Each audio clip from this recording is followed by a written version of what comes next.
seizing for violating the Celtics Code of Conduct guidelines. Heavy rain, thunderstorms this afternoon, highs in the 70s. It's 69 in Boston. Support for NPR comes from NPR stations. Other contributors include DuckDuckGo, a privacy company committed to making privacy online simple. Used by tens of millions, they offer private search and tracker blocking with one download.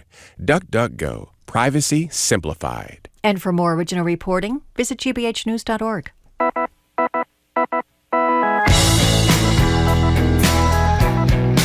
Eastern Browdy, I am Marjorie Egan. You are listening to Boston Public Radio, 89.7 GBH. We are broadcasting live where we don't usually broadcast every Thursday, but we're here today, Thursday, at the Boston Public Library. Yes, we are.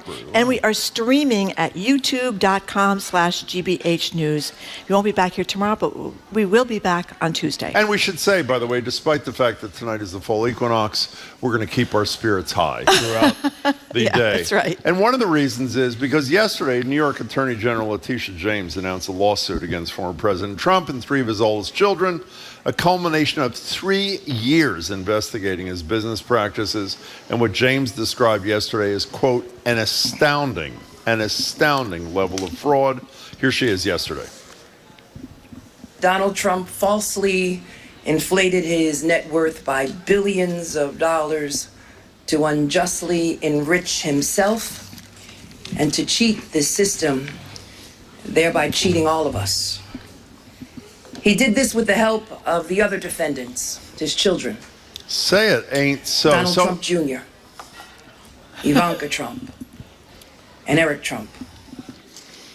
As I was trying to say it ain't so. So in addition to that, as you all know, there was an appellate court late last night out of Atlanta, a 3-judge panel, 2 of the 3 judges, by the way, appointed by former President Trump, that said that his argument about classified documents is ridiculous. It overruled that and said the Department of Justice criminal investigation into his behavior with those documents can continue. I would say that was a hell of a 24 hours for Donald Trump. So our question for you is, 1, is Trump finally running out of luck?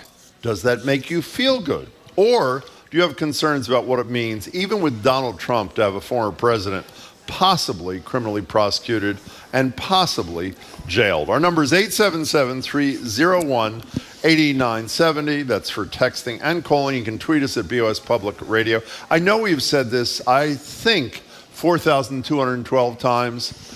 It's over. I mean, it is fine. Well, when I say it's over, his legal 9 lives or 900 lives are about to come to an end. But did you see the New York Times story this morning? Which about one? The polling that says none, this is before yesterday though, none of the investigations have affected his support whatsoever in this country. We do know that, but we have a very interesting little piece of sound last night from the Sean Hannity show when Trump was on there looking like he was sitting in Versailles giving an interview to Sean Hannity, who has been one of his staunchest defenders and enablers for years. And he was asking talking about the raid down at Mar-a-Lago, claiming that they weren't really there about his stuff. They were there about Hillary Clinton. Here's that sound. There's also a lot of speculation because of what they did, the severity of the FBI coming and raiding Mar-a-Lago. Were they looking for the Hillary Clinton emails that were deleted, but they are around someplace? Were they looking for the spying on Trump's... you had it. No, they may be saying, they may have thought that it was in there. Okay. Let me tell you, when Sean Hannity finds Donald Trump to be not credible, you know this guy has totally lost it. Well, that's the thing. I'm thinking that if you're not totally kind of in the QAnon camp at this point, you might think that was a little odd that the former president is claiming that they were at Mar-a-Lago about Hillary Clinton's documents. I mean, there's a lot of that he said lately that is really weird. Can we play one more bit of sound? Yeah, I mean, it's not the Sean Hannity show, but you can do whatever the hell you want. Go ahead. Okay, this is, he was also talking on Sean Hannity shows, and this piece of sound too. He's talking about presidents being able to declassify documents using mental telepathy. Mm-hmm. You're the president of the United States. You can declassify just by saying it's declassified, even by thinking about it, because you're sending it to Mar-a-Lago or to wherever you're sending it. And there doesn't have to be a process. There can be a process, but there doesn't have to be. Can the president go to jail just by my thinking about it? I don't. By the way, this is really important for people to understand if you haven't been following this closely. Donald Trump has been saying ad nauseum, including to Sean Hannity, that the president has the power to declassify documents, which he does. And he also says that he declassified all these documents before they left the White House. How much of the case brought by his own lawyers argues that he declassified the documents, Marjorie? Well, they can't argue it because... How much of their case do they argue he declassified the documents? Zero. Not they can't. One word. Even his own lawyers don't make this absurd argument that the outgoing president at the time declassified these documents, because he didn't. So I guess the question is, as you said, has he reached the end of his 9 lives, or will he just continue to delay, and he'll never really get indicted or brought into a courtroom? I don't know.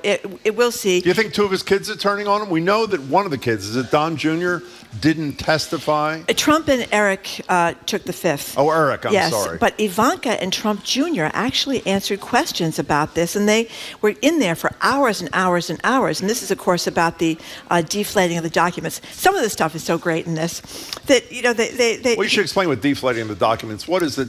Deflating the documents. I shouldn't have said that. Deflating and inflating the worth of his properties when he wanted to, and deflating the worth of his properties when it helped him with his taxes.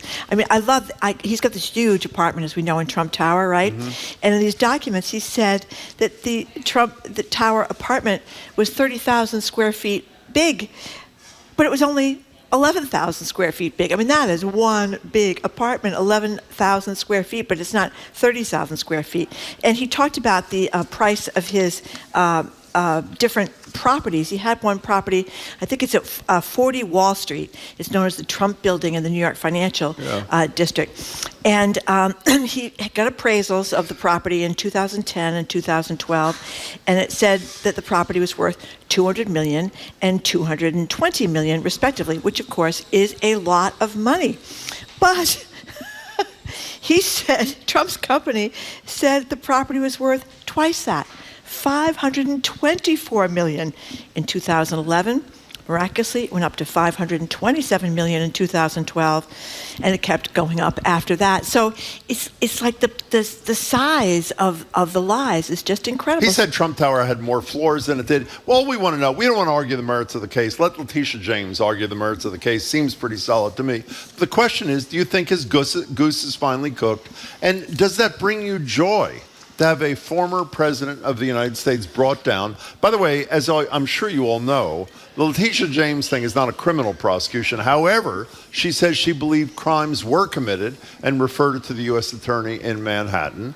The appellate court basically totally rejected the crap that was brought by this Trump-appointed judge, insulating him on a whole bunch of things vis-a-vis Mar-a-Lago. It seems to me if you add that to all the civil suits, to the stuff in Georgia, to everything that Merrick Garland is doing, I don't see how he survives all these investigations. We want to know what your thoughts are. 877-301-8097. And do you feel weird, by the way, every time I've asked the question this morning, and when I was discussing it with you before the show, is there a piece of you that feels strange or uncomfortable when you say things like I said? Does it bring you joy that the former president of the United States may be prosecuted and possibly jailed? Isn't that... Well, I don't know if it would bring me joy. What does it bring you? It would be just. It would be fair. It would be, you can't, I mean, rich people get away with a lot of things about their taxes. We know that they hire all these lawyers to help them get through loopholes, but usually they're finding legal loopholes to get through. You know, they're wealthy enough to find these brilliant lawyers that can get around the system, as most of the rest of us can't do. But this is just so over the top, and it's kind of like everywhere. Michael Cohen, remember the guy that went to jail for a couple of years for his associations with Donald Trump? He was talking about how he just kind of lies with impunity. I mean, and he was his executive vice president, we should say, by the way. He's not an outsider. And he's kind of, and as we see from his talk about, Hillary Clinton's emails being at Mar-a-Lago and his being able to declassify documents by just thinking about about it, that he's kind of lost a little bit of leave of his senses. So, for the politics of this, you have to say to yourself, for the country, would it be better for Donald Trump to be the Republican nominee or Ron DeSantis to be the Republican nominee? Or you dancing around this. If Marie Kondo was here and she said to me, does the possible indictment and jailing of the former president spark joy? Not spark joy. I would say yes. Satisfaction. I would satisfaction. say it goes even farther. We're having trouble with our lines, by the way. We know they're full. We can't read them. If someone in our ear could tell us who's on the line from where, we will do it that way. Can someone? Oh, here they are.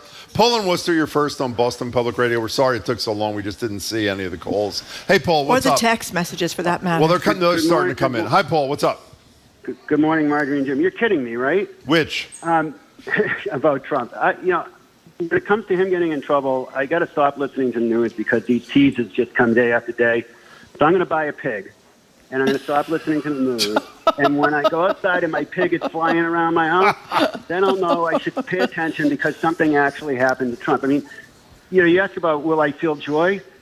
The squeaky wheel gets the oil, right? But eventually, if oil doesn't stop the squeak, you throw it away and you get a new one. And I love myself a new pair of tires. Well, I hear you, and I have to say I am one who is acknowledged if things like trashing John McCain, a war hero, didn't do it, if the trashing the father, I guess, and mother too, of a Gold Star and a Gold Star family didn't do it, nothing would. I think this is going to do it, Paul. Is this the Paul? Mark the date. Is this the Paul that sent me the present? We thanked him yesterday. Yeah, but I don't have his email. I need his email. I have his email. Okay. Paul, thank you very much. Jim's going to give me your email, Paul. 877-301-8970 is our phone number. Paul is betting that nothing brings this guy down. I think you have a prosecutor in New York State who is fearless and relentless. Well, I hope so. Don't you think that civil case is pretty ironclad? Believe me, I want to be completely wrong. I want to be completely wrong about this. And do we also mention that not only is Letitia James seeking the $250 million in allegedly ill-gotten gains, but to permanently bar the former president and his 3 eldest children, good thing the fourth daughter is a lawyer, in a lawsuit from serving as director of any business registered in New York State, and to cancel the Trump organization's By the way, corporate it just occurred to me, you are, and I mean this with love, yes, you're Jim. a fraud. I'm a fraud. I just realized when Marjorie Egan was a columnist for the Boston Globe, she wrote a column, unless someone did it your name, about the joy that you'd feel if the whole Trump family were marched into prison in orange jumpsuits. Was that not your column? I don't think I used the word joy. I think it would be very satisfying. Okay. It would be extremely satisfying. Joy is not the right word.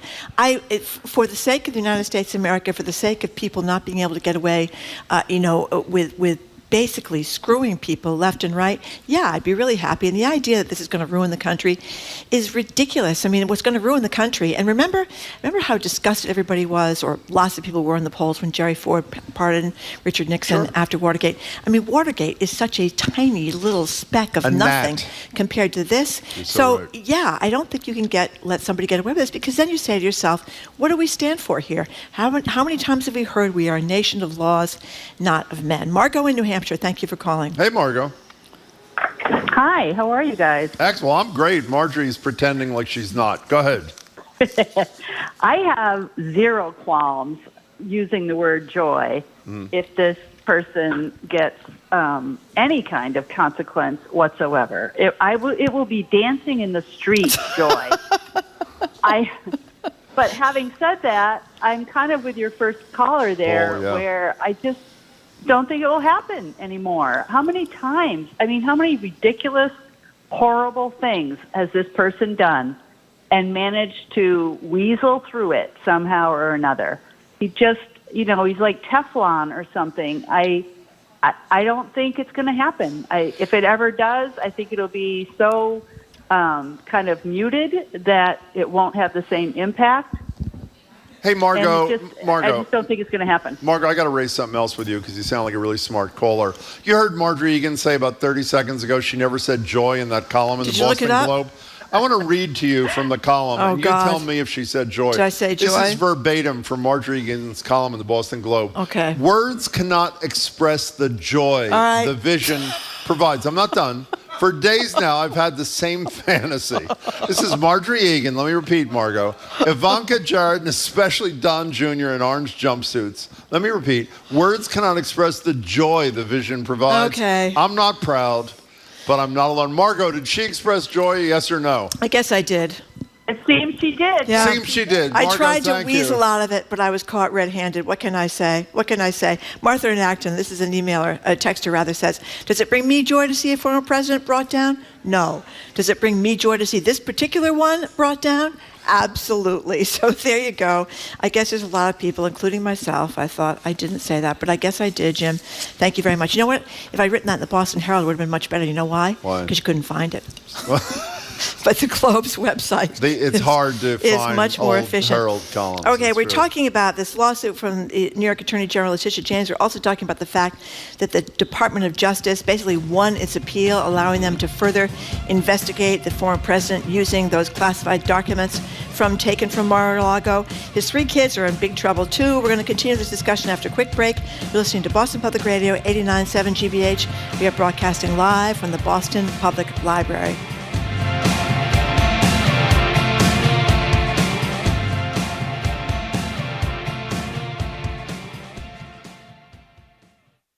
Part of your community. You're going to start to see a lot more ways in which GBH News opens the door to our station to make sure that this is a two-way conversation with the public. We're public media, so this makes sense that this is what we're doing. So we'll be in coffee shops, we'll be in libraries, and most importantly, if you have an idea for where you might want GBH News staff to sit down with a particular group of people, write to me.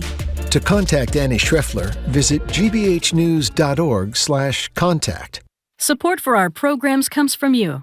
And Narragansett Beer, a New England brewery since 1890, offering 12 craft beers on tap at their new Providence Waterfront Brewery. Narragansett Beer. Hi, neighbor. Have a Gansett. More at narragansettbeer.com. And the Museum of Fine Arts, Boston. You can experience the magnetic portraits of Barack and Michelle Obama at the MFA for 8 weeks. Ticket reservations available at mfa.org/Obama. Sponsored by Bank of America.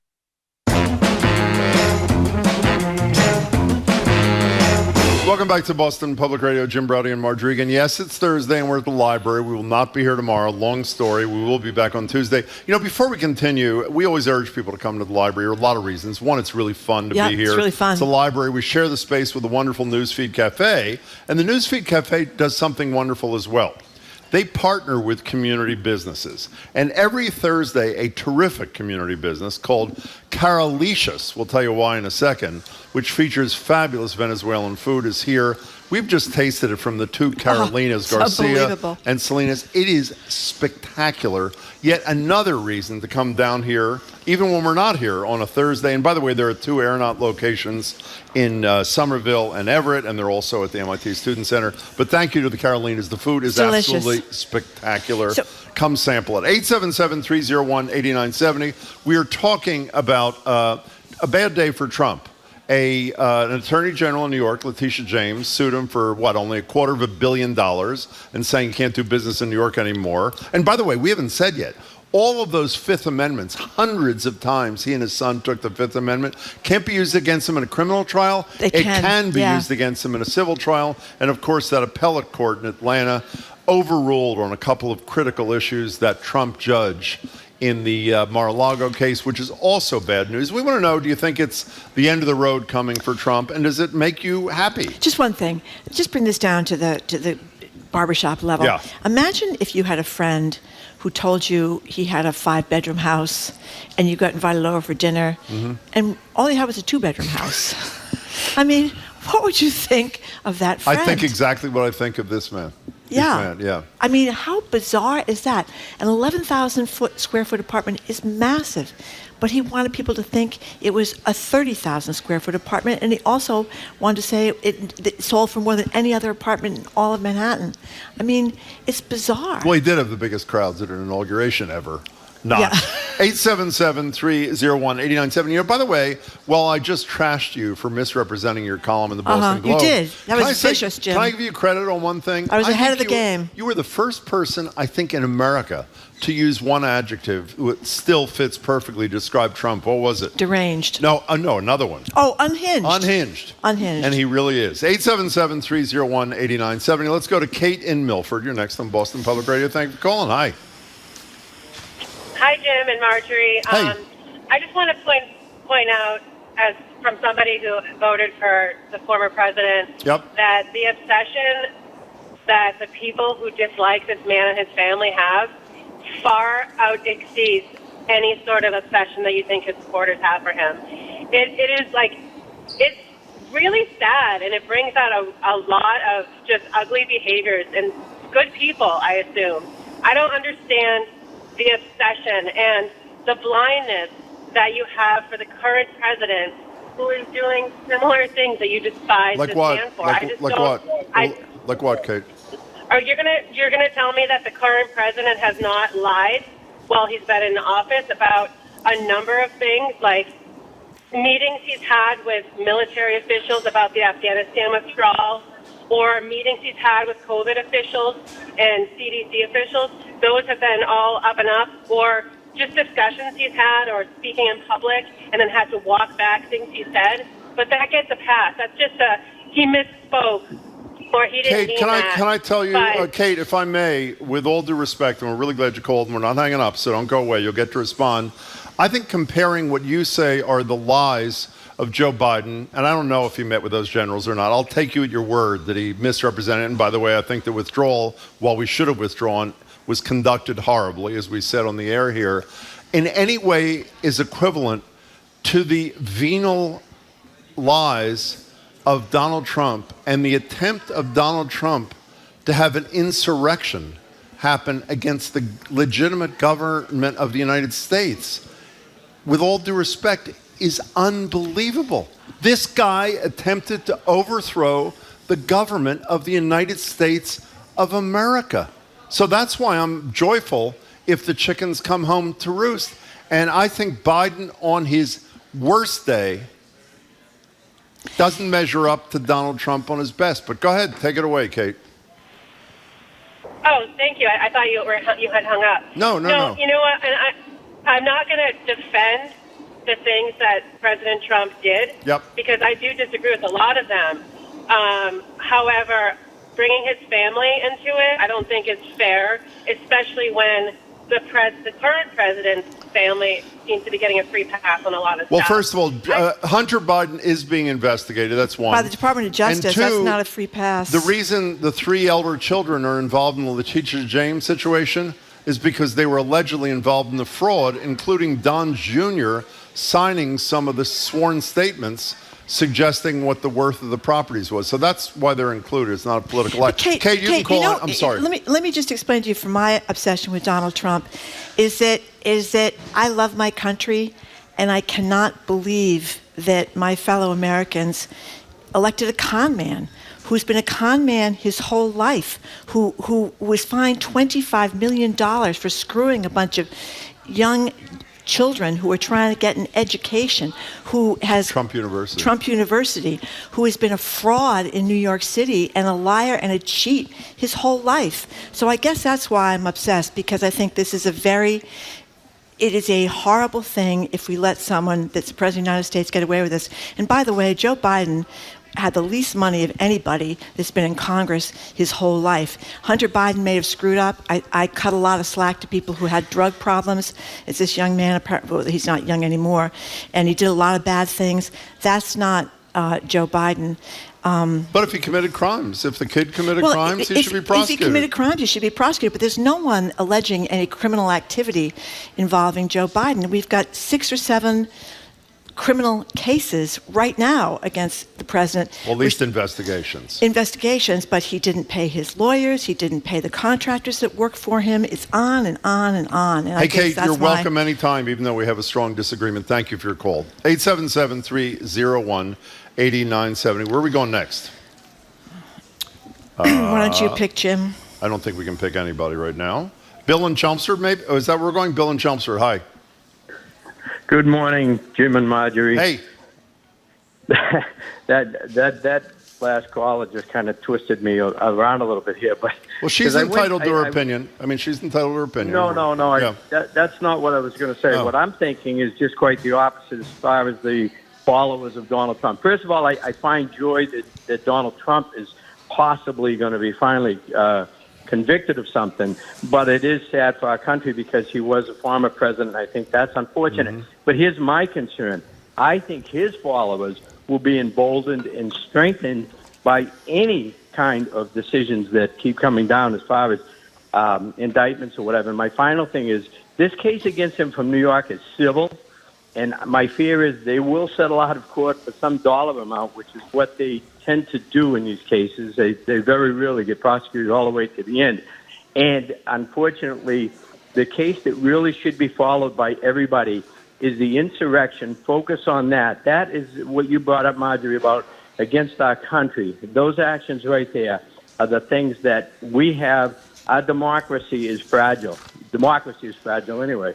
Bill, can I just respond to one thing you said? You worried about a settlement. The Trump lawyers attempted to settle this civil matter with the Attorney General in New York prior to her announcement yesterday, and Letitia James, the Attorney General, refused to settle the case. So I would say the likelihood here of what usually happening is quite small. Bill, thanks for the call. We appreciate it. 877-301-8970. Someone posted this in a Fox News comment section to tweet the Trumpers. Trump withdrew his nomination of these two judges in his mind while he was president. So they aren't really judges. You mean the two on the appellate court? By the way, you know, harken back to the first clip you played. I didn't hear it. You're the one that heard it. He was serious when he said they were coming looking for Hillary Clinton's email. I mean, he's veered from the sound. I didn't see it to be serious. Was he not? Well, I think he is serious, although that's his constant theme when he goes out on these rallies and kind of it makes the QAnon people feel better. You know, he talks about Hillary Clinton's emails. He plays the hits over and over again, that everybody, it's a witch hunt, it's a witch hunt. They're all coming after me for political reasons. He says the same things over, and that's part of the playlist. And can I ask you a question that I ask you all the time, just in different format? Is there a Trump supporter who watched the Hannity interview who, when he's saying they were really coming for Hillary Clinton's emails, is nodding in agreement? Yes, that's why they're there? I think there are people that are in the QAnon crowd, and the QAnon people think that the country's run by a bunch of Democrat satanic pedophiles who are stealing children from all around the country.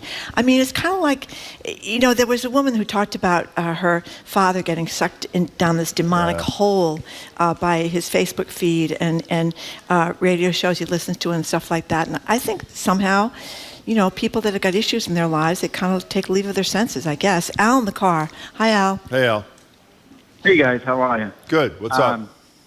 So, I'm calling you once again to say I hope that this is it, but I don't have any faith in it. Why? Because back when he was running for office and he said those horrible things about Mitt Romney, we thought that was going to be it. When he said when he started making fun of the guy with the handicap, we thought that was going to be it. When he said, and this is all before he was elected. That's true. When he said he was going to, the security guards should beat the hell out of that guy at his rally, that was going to be it. And then he got elected. Well, there was also Access Hollywood, by the way, which you left out of your list. Yeah. 28 different allegations of rape. You know, sexual misconduct. Yeah, but go ahead. Even his supporters who have called in the show today, that doesn't seem to bother them. Even when they say, "Yeah, I don't like it," they still support it, and then they play, "What about?" You know, like what does Hunter Biden have anything to do with the civil case in New York, and why is it in this conversation? You know, I think Trump is brilliant. And I think he's brilliant because he has skated on everything so far, and he continues, just like in the Hannity interview, just like Marjorie was saying. He's bringing up Hillary Clinton's email, and now that's what we're talking about. Well, what's the term that Fox News created? What's the thing whataboutism? Whataboutism. Right. When you can't answer the question about your candidate, you attempt to redirect the message to a Democrat. Al, thank you for your call. I hope you're wrong, but a lot of people agree with you that the guy has 900 lives. Thanks for all your calls. We're going to discuss the content of these cases against Trump with Andrea Cabral at noon. Okay, when we get back, we're going to talk to Boston journalist Susan Zalkind with this terrific brand new 3-part docuseries on Hulu about 3 murders in Waltham and how a more thorough investigation by the cops and law enforcement of these 3 murders might have prevented the 2013 Boston Marathon bombing. That's next. You're listening to Boston Public Radio, 89.7 GBH.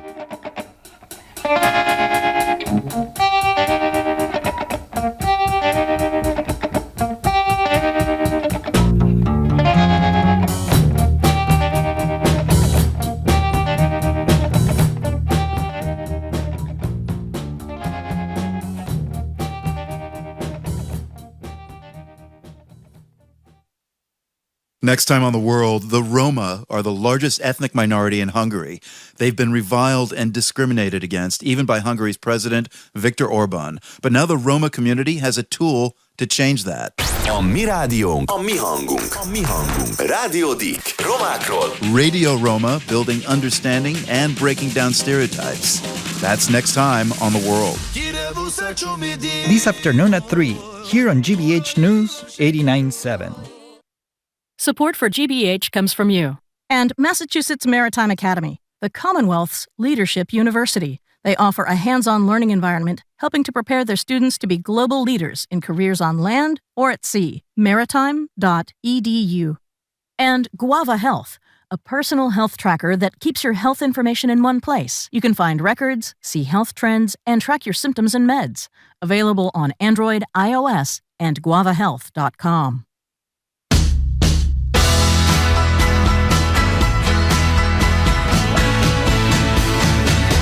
Welcome back to Boston Public Radio. We're live at the Boston Public Library. I know it's Thursday. We're here Thursday. We're not here tomorrow. We're back on Tuesday.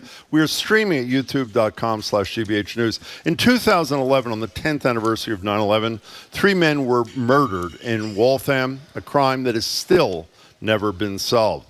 A year and a half later, as you know, the Boston Marathon happened, and you're all aware of the carnage that brought. Local journalist and friend to one of the victims, Susan Zalkind, has spent years investigating these Waltham crimes, building a case that asks if police had investigated the Waltham murders properly, would the marathon bombings have been prevented?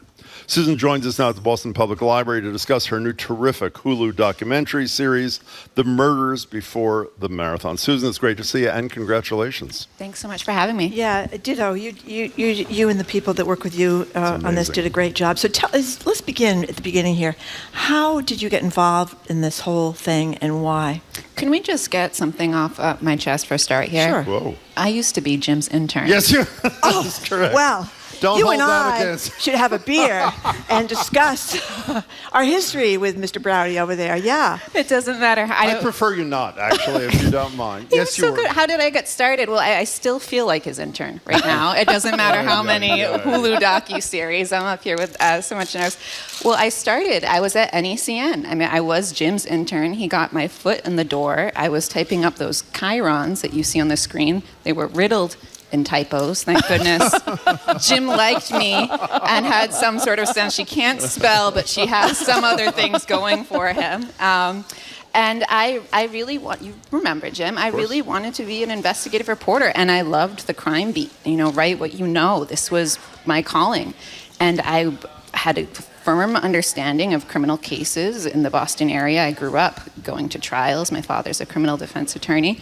And so when I saw a story about 3 men with their throats slit, marijuana dumped on their bodies, cash left behind, I had never heard of a homicide like this before. It was really unusual, and it was devastating. It's terrible reading about any murder, but I thought, okay, here's a story. And then I found out one of the victims was my friend. In the year and a half between the date of those 3 gruesome murders, and ordinarily that's repetitive, but it's not repetitive here, and the marathon, describe the work law enforcement did to solve the Waltham cases. Well, I mean, it's shocking how little they did. And one of the things that has really been my goal here from the beginning to the end is to tell the truth and report this story fairly and accurately. And which is why I was so glad to team up with ABC News, because look, I was a friend of the victim. At the same time, I didn't want to criticize law enforcement in any way that was not fair. Mm-hmm. This is not an essay on policing nationwide. This is a story about one case. And what was so shocking to me is here I was, a young journalist. I was grieving the death of my friend. I thought this was a very unusual story.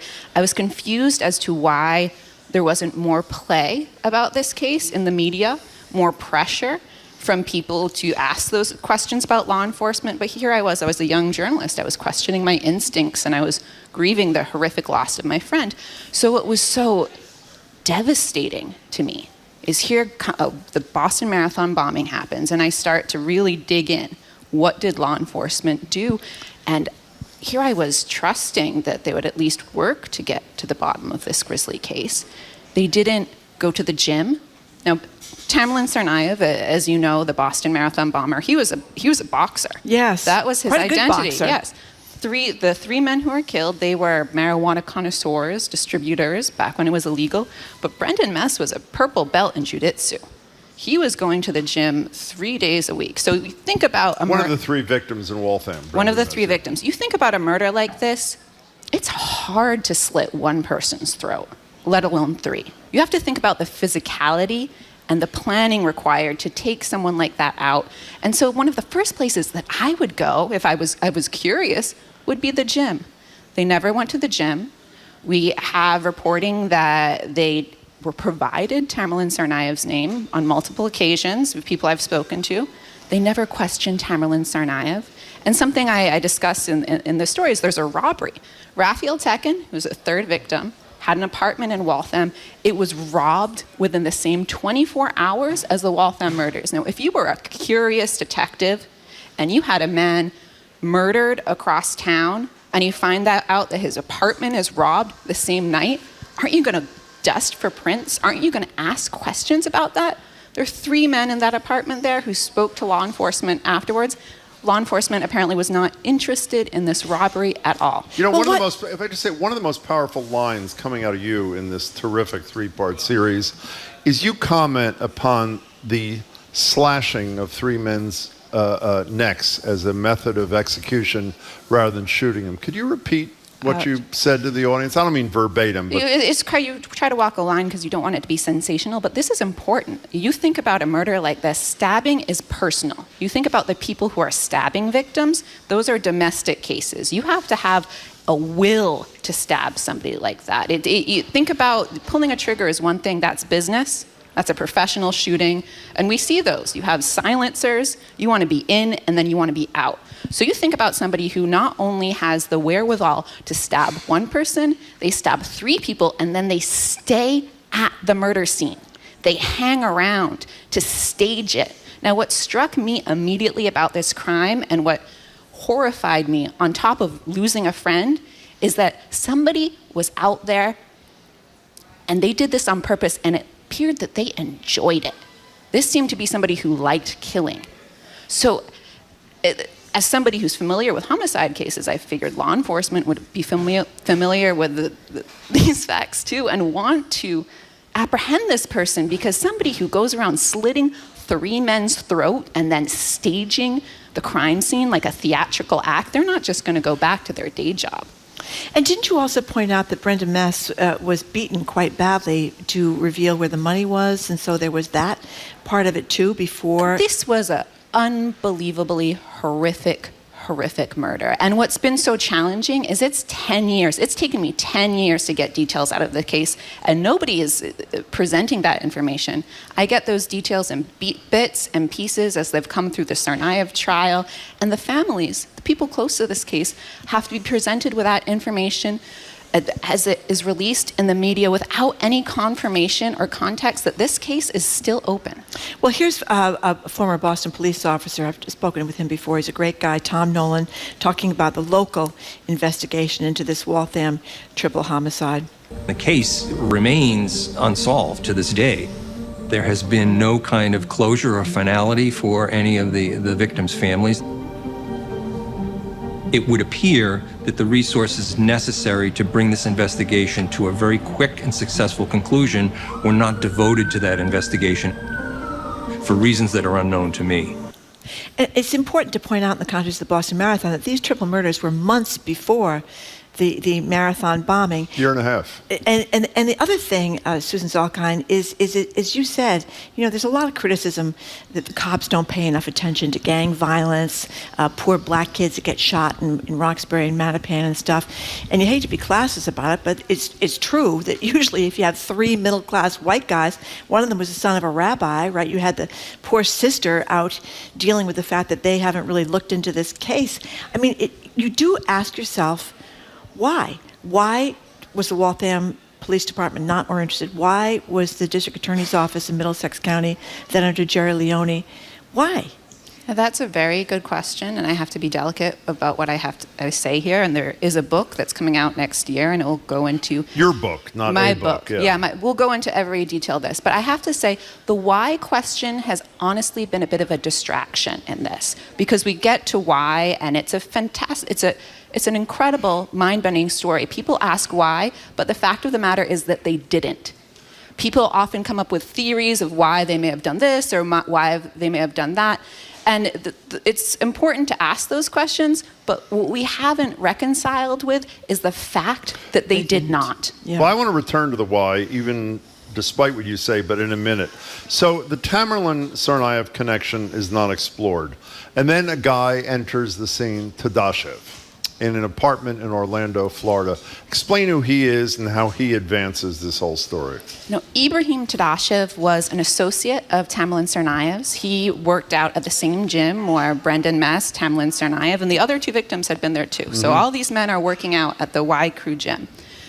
Ibrahim Tadashev had been living in the Boston area. It's part of my investigation to figure out when exactly he left. And then he goes to Florida. Now, here I was after the bombing. I learned that Brendan Mess had been close friends with Tamerlan Tsarnaev, the Boston Marathon bomber.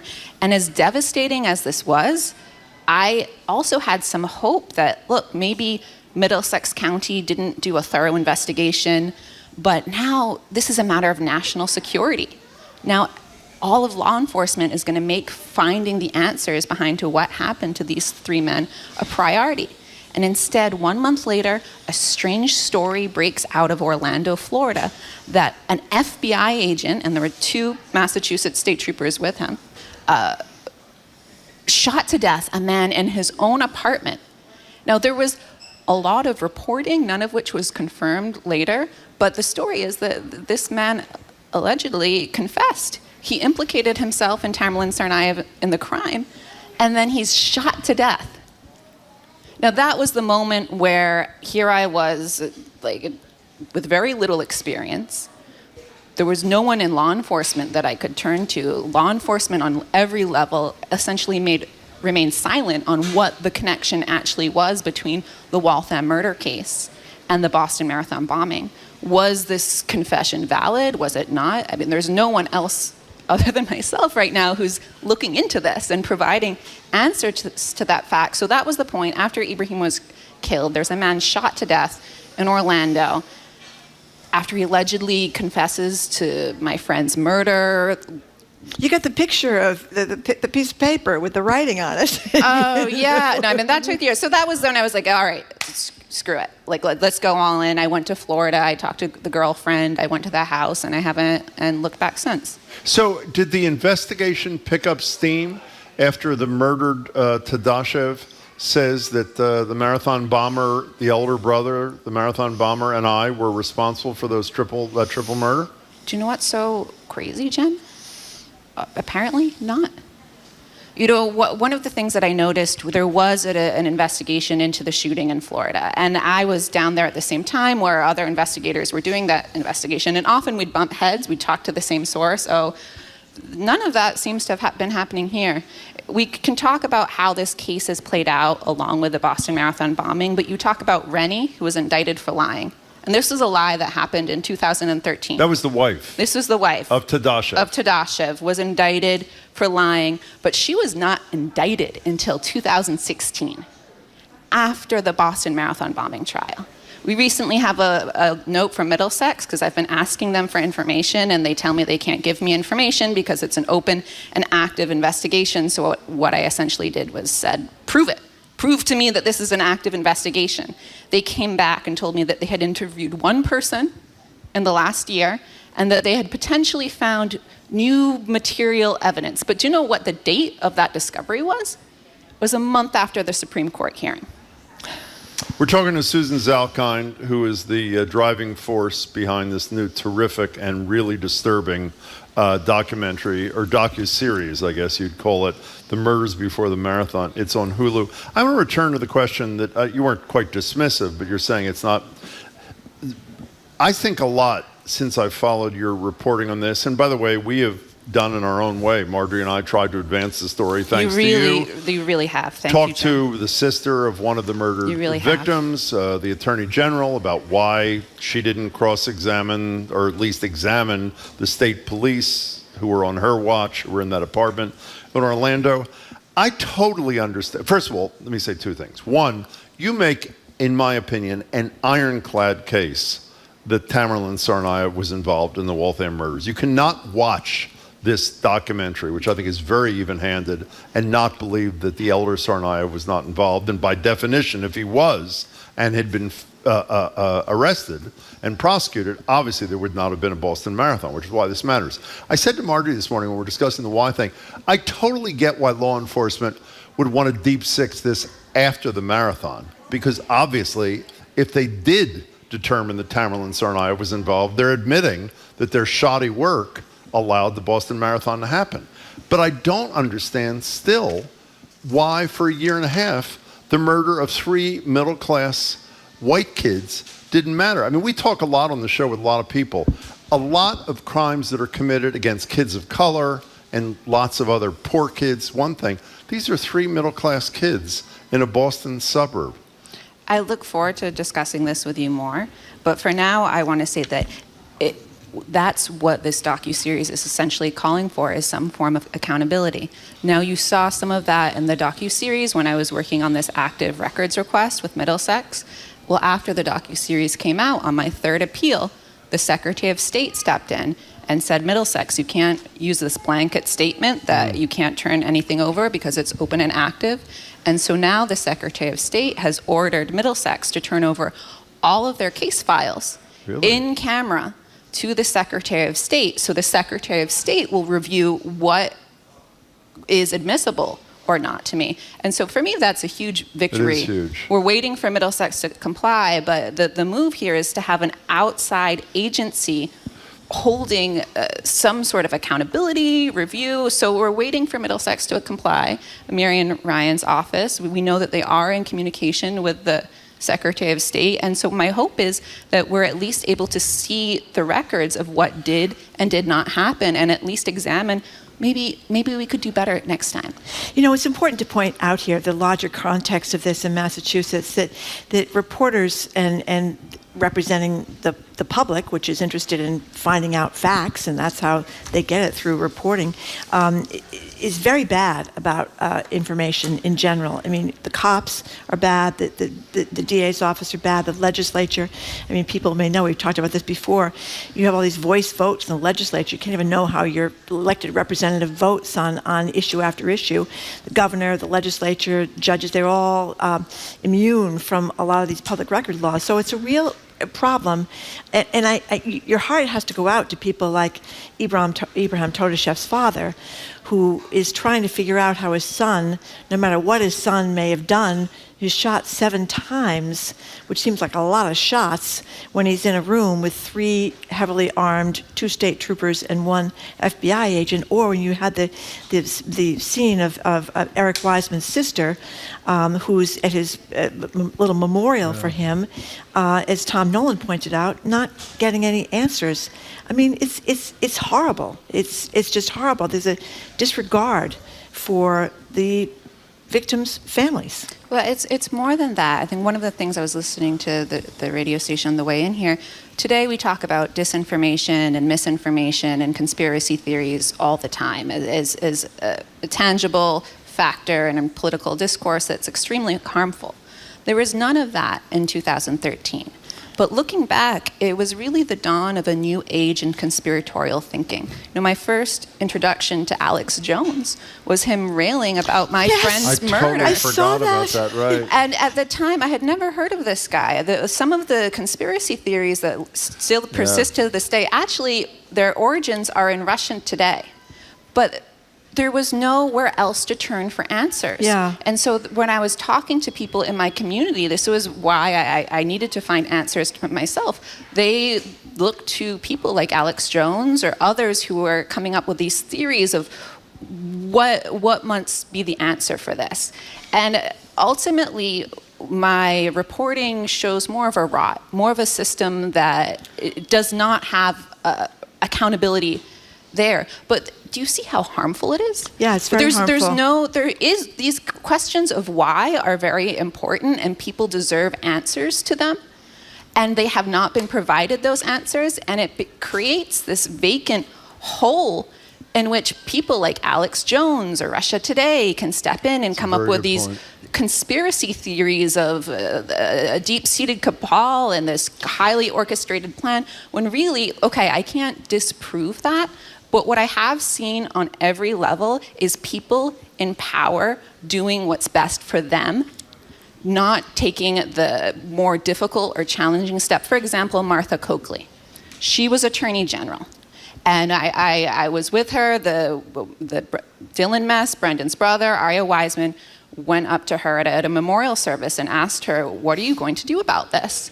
And at the time she said, we're waiting for the officials in Florida to do a review. It's out of my jurisdiction. I can't look at what Middlesex is doing. The truth is that isn't the truth.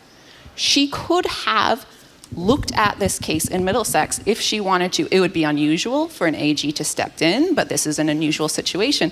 But then you get to the problem of local politics. If she did that, she would have been having to hold to task Jerry Leone, who she tried the nanny trial with. Yep. John Werner, who was the ADA assigned to the case and then was at her office. Then we go to Maura Healey, and you were one of the only journalists, beside myself, to ask her this basic question of, are you going to look into the Waltham murder case?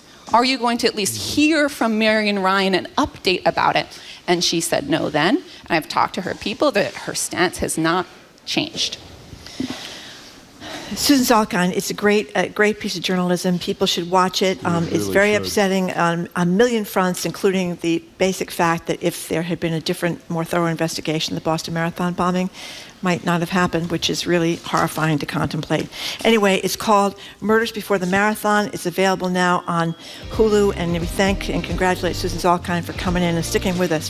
When's the book coming out, quickly? Next year, September. September next year. Thanks. Okay, coming up next, we're going to talk about Trump's legal woes, his massive legal woes, some more with former Suffolk County District Attorney, former County Sheriff, Andrew Cabral. We'll also hear what she makes about the overturned conviction this week for Adnan Syed, the focus of the first podcast a lot of us ever watched, known as Serial. You're listening to Boston Public Radio, 89.7 GBH. We are broadcasting live from the Boston Public Library.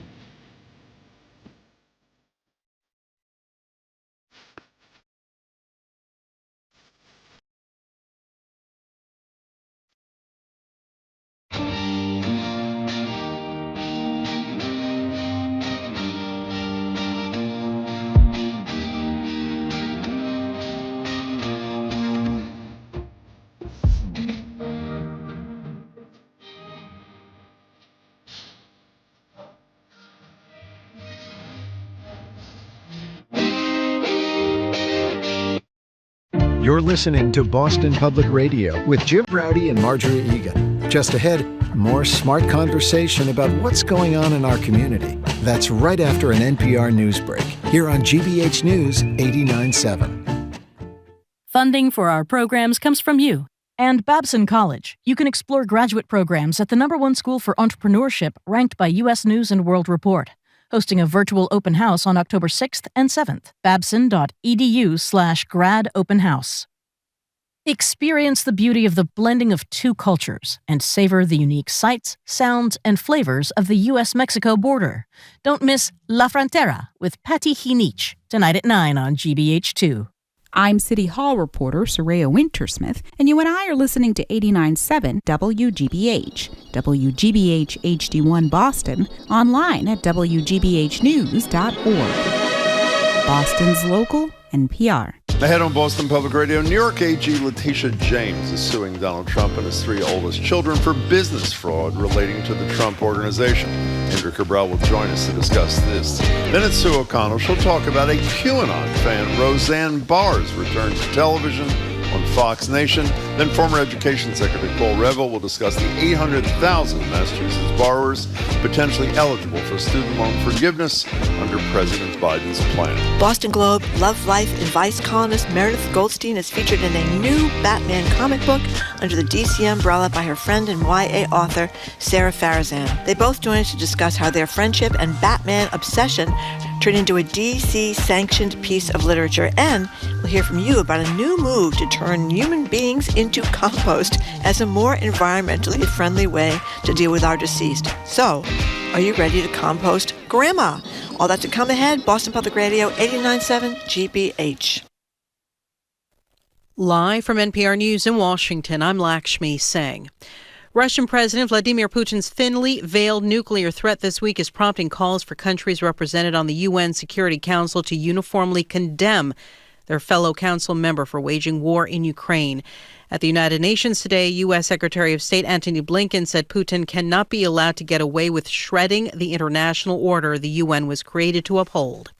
The UN's nuclear energy chief has met with Russian and Ukrainian foreign ministers at the UN General Assembly. NPR's Yulian Haidar reports a nuclear watchdog agency is renewing calls for a demilitarized zone around Ukraine's Zaporizhzhia nuclear power plant, now occupied by Russian forces. Ukraine agrees with UN officials that troops should disengage around the Zaporizhzhia nuclear power plant. An International Atomic Energy Agency mission earlier this month found Russian weapons next to the reactors there. Russia said Ukraine is attacking the plant. The agency's head, Rafael Grossi, wants it all to stop. He has a plan, with backup from other countries, to establish a zone around the plant where nobody can fight. Grossi said separate talks with both sides to discuss ways of removing the power plant from the battlefield made progress, but statements from both governments after the meetings simply reiterated their earlier positions. Yulian Haidar, NPR News, Kyiv. A federal appeals court says the Justice Department may resume its criminal investigation into the handling of classified material seized by the FBI from the Florida estate of former President Donald Trump. NPR's Marie Andrusevich reports the appeals court in Atlanta rejected claims by Trump's lawyers. The unanimous ruling blocks an earlier decision that would have delayed the DOJ's examination of the documents until they were reviewed by an independent arbiter. The court said Trump failed to prove claims that, as president, he had declassified the documents. The judges also note the public has a strong interest in knowing whether the storage of the classified records resulted in, quote, grave damage to the national security. Marie Andrusevich reporting. Southwestern Mexico's reeling from a magnitude 6.8 earthquake that killed at least one person overnight. Here's NPR's Ada Peralta. Residents of Mexico City were jolted out of bed by the sirens of the country's early warning system. The earth shook in the city, but the mayor says an aerial survey did not reveal major damage. The epicenter was in Michoacan, about 400 miles west from the capital city, and very close to the earthquake that struck on Monday. Local authorities there say they are still assessing damage. Monday's earthquake destroyed dozens of homes, highways were cut off by landslides, and some schools and hospitals were also damaged. The Mexican Geological Survey says the earthquake this morning was the most powerful of the more than 1,000 aftershocks. Ada Peralta, NPR News, Mexico City. From Washington, this is NPR News.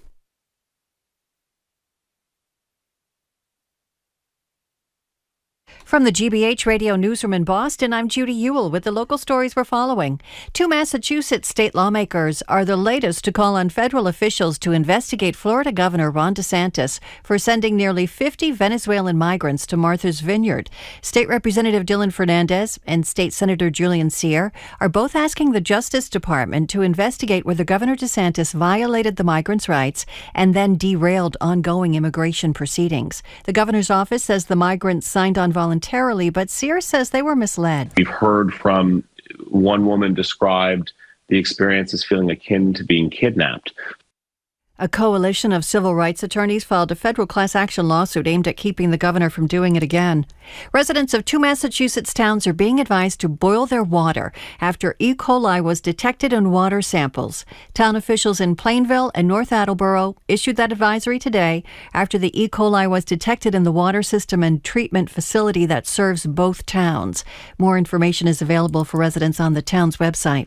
Showers and thunderstorms are on tap this afternoon for much of eastern Massachusetts. National Weather Service meteorologist Alan Dunham says a storm system moving east towards Boston could impact the start of the evening commute. He says rainfall totals vary across the state. We got a little over an inch. People could see another half, 3/4 of an inch if a heavier storm goes right over the top of them. Others may get less than a quarter. Cold weather's in the forecast, too. The start of this weekend could usher in overnight temperatures in the 30s for much of the state. Right now, it's 65 in Boston. Support for NPR comes from NPR stations. Other contributors include National Geographic Expeditions, trips with Nat Geo experts to more than 80 worldwide destinations, including safaris, cruises, and train journeys. natgeoexpeditions.com/explore. And for more original reporting, visit gbhnews.org.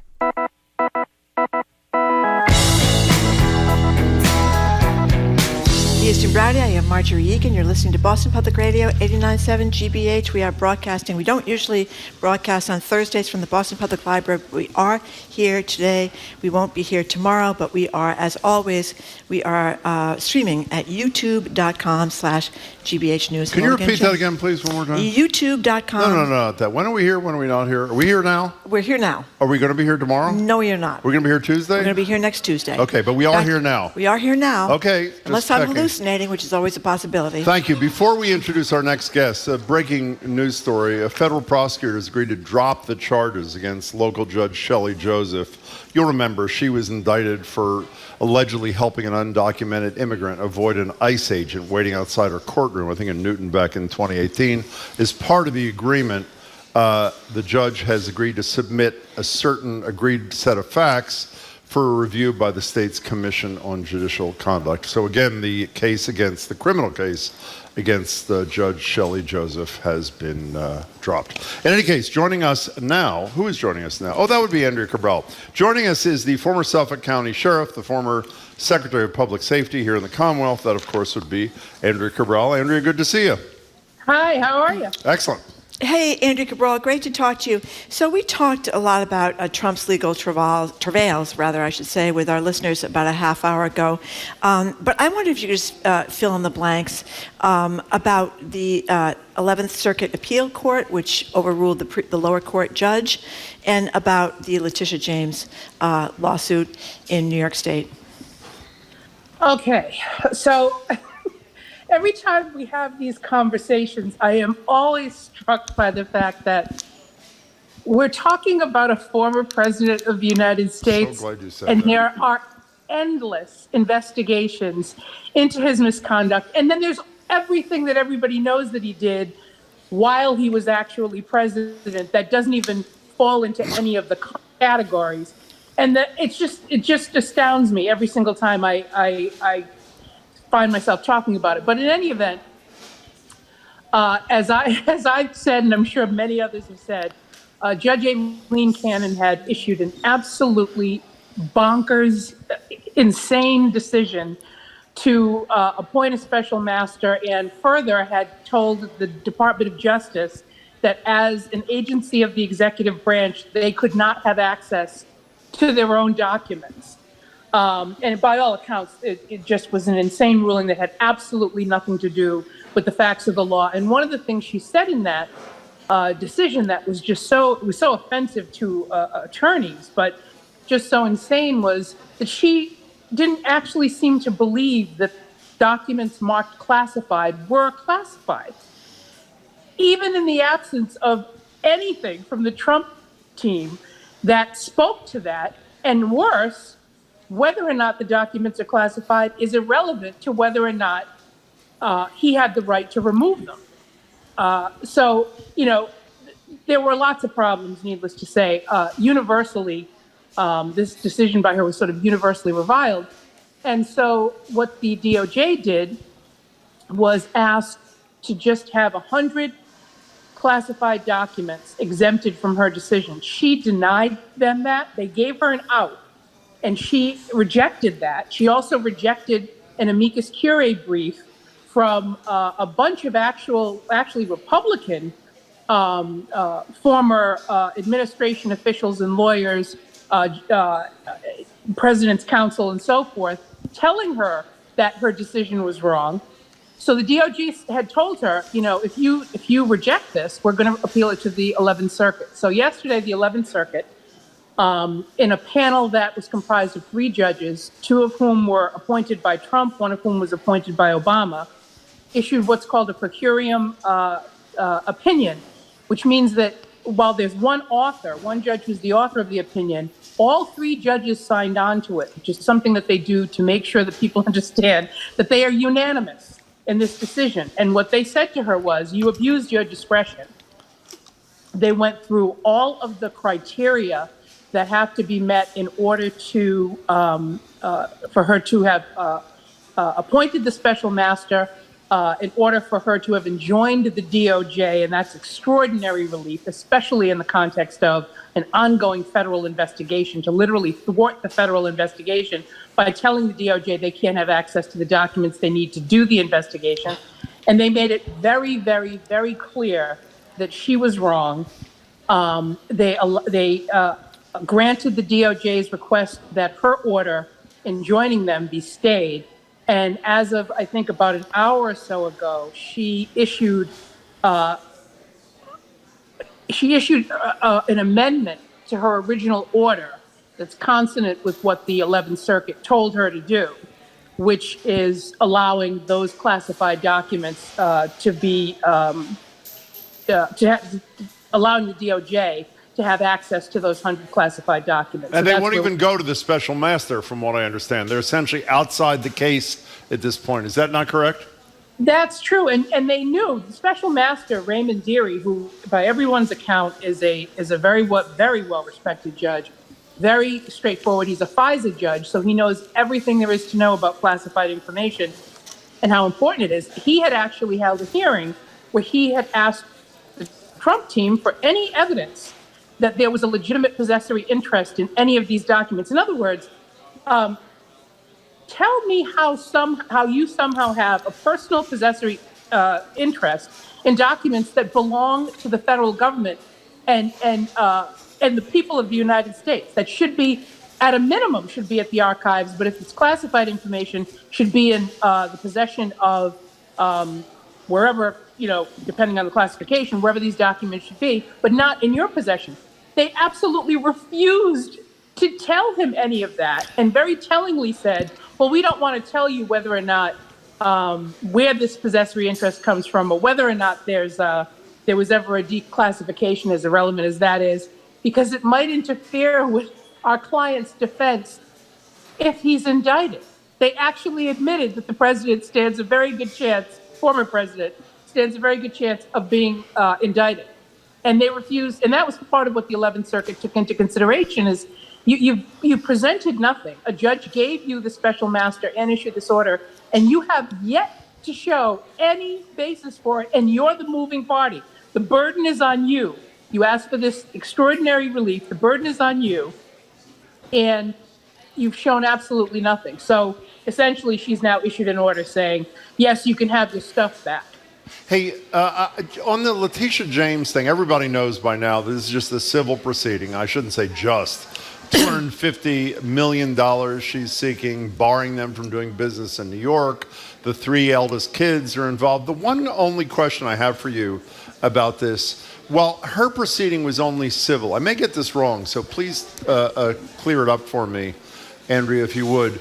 She said she believed that even though she didn't have the power to bring a criminal proceeding, the crimes had been committed. And she referred she did a criminal referral, as it's called, to the Internal Revenue Service and the U.S. Attorney in Manhattan, but not to the DA's office in Manhattan. Was that a statement that we don't trust DA, is it Blagg is his name? I think Bragg. In New York City. Bragg? Right, who essentially, even though he denies this, dropped any investigation of the possible prosecution for the same fraud that she's pursuing civilly. Did she intentionally decide not to send this referral to that same Manhattan DA's office? It seems to me like she did she?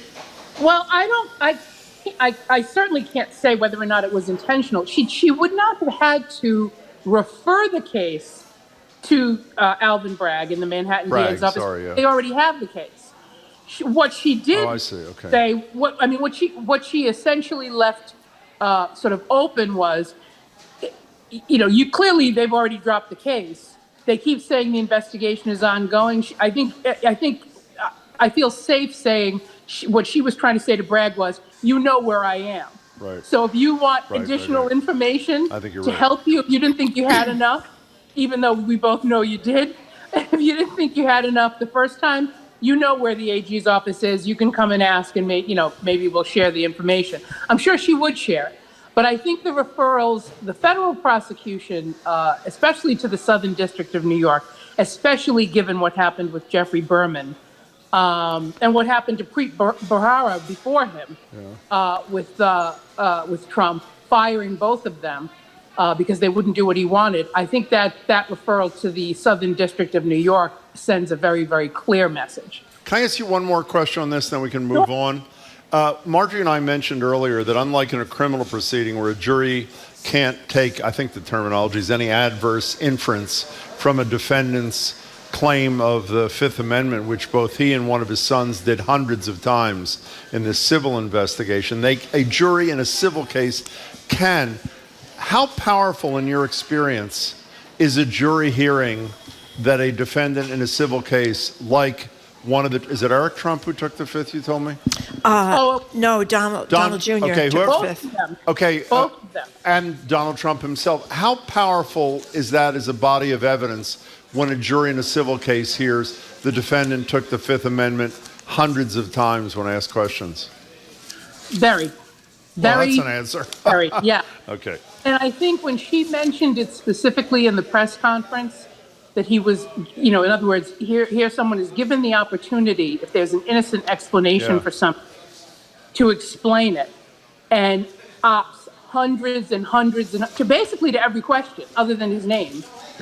He pled the fifth, and Eric Trump, I think approximately 500 times, took the fifth. I think in front of a jury, it's incredibly powerful, and I have to say, what is so striking about this complaint, yes, it's 200 pages long. It is 200 pages long because it covers the waterfront completely, and it uses documents from his own organization, information and evidence from the guy who's been the Trump Organization accountant since his father had the company. Mm-hmm. Emails, texts. It's almost like looking at a version of the January 6th hearing, where they put forth something that's happened, and then you get to see exactly what backs that up.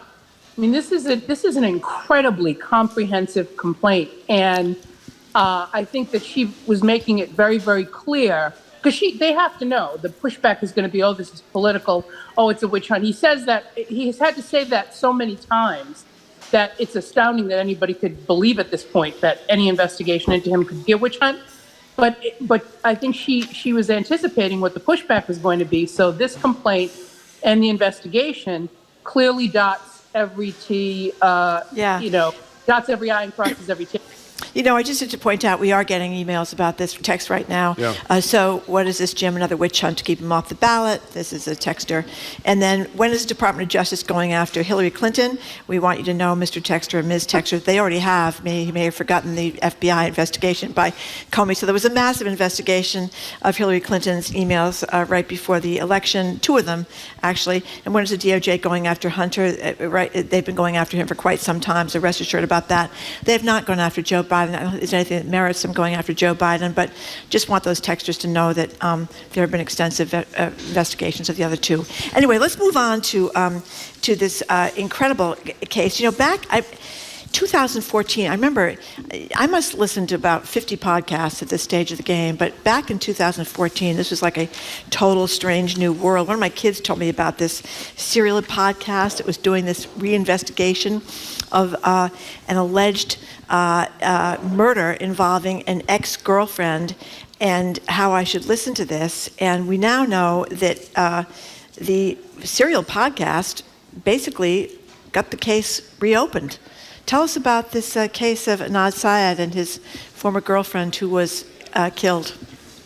I actually listened to the podcast serial too about Adnan Syed, and it was very, very well done. Very well done.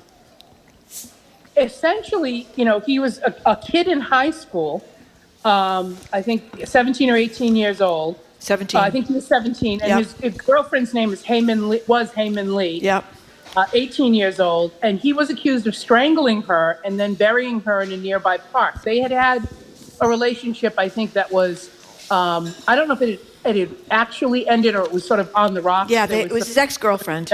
But, you listen to the serial podcast, and I'm sure people can still listen to it, and it becomes very, very clear just how little evidence they had against Adnan Syed, who nonetheless was convicted in 2000 and was sentenced to life in prison. He's been there for 23 years. And over that course of time, there have obviously been appeals. Obviously, a lot more attention came to the case once the serial podcast was broadcast. But even then, because that was, as you point out, back in 2014, even then, it did not result. Look at how long it has taken for the case to actually, for him to be released and for the case to actually be dropped. And ultimately, what the belief is now is that there was clear exculpatory evidence, namely that there were 2 other potential suspects in the case, one of whom had threatened to kill her directly. And that was information that the prosecution had and never shared with the defense. So that seems to be the driver of it right now, because just the questions raised by the podcast were insufficient when that was used as a basis for an appeal in front of a judge. The court had rejected that. Let's play a little sound. Let's play a little sound for people that haven't heard this, because it was really well done. I was very skeptical, I must admit, when I heard the serial podcast of the whole thing. But skeptical of what? Well, I mean, he's not been vindicated. The case has been vacated. So it's not clear. I felt very bad for this young woman's family during this whole thing, but I don't know who killed her, obviously. But in any case, as you point out, Andrew, there were a lot of missteps in terms of the investigation. Anyway, here is sound. This is a new update from the podcast serial, the one that first looked into this case. Here it is. Adnan Syed got out of prison yesterday. It was extraordinary, the whole thing. Here's his attorney, Erica Suter. Today, my friend and client Adnan Syed walks free for the first time in 23 years.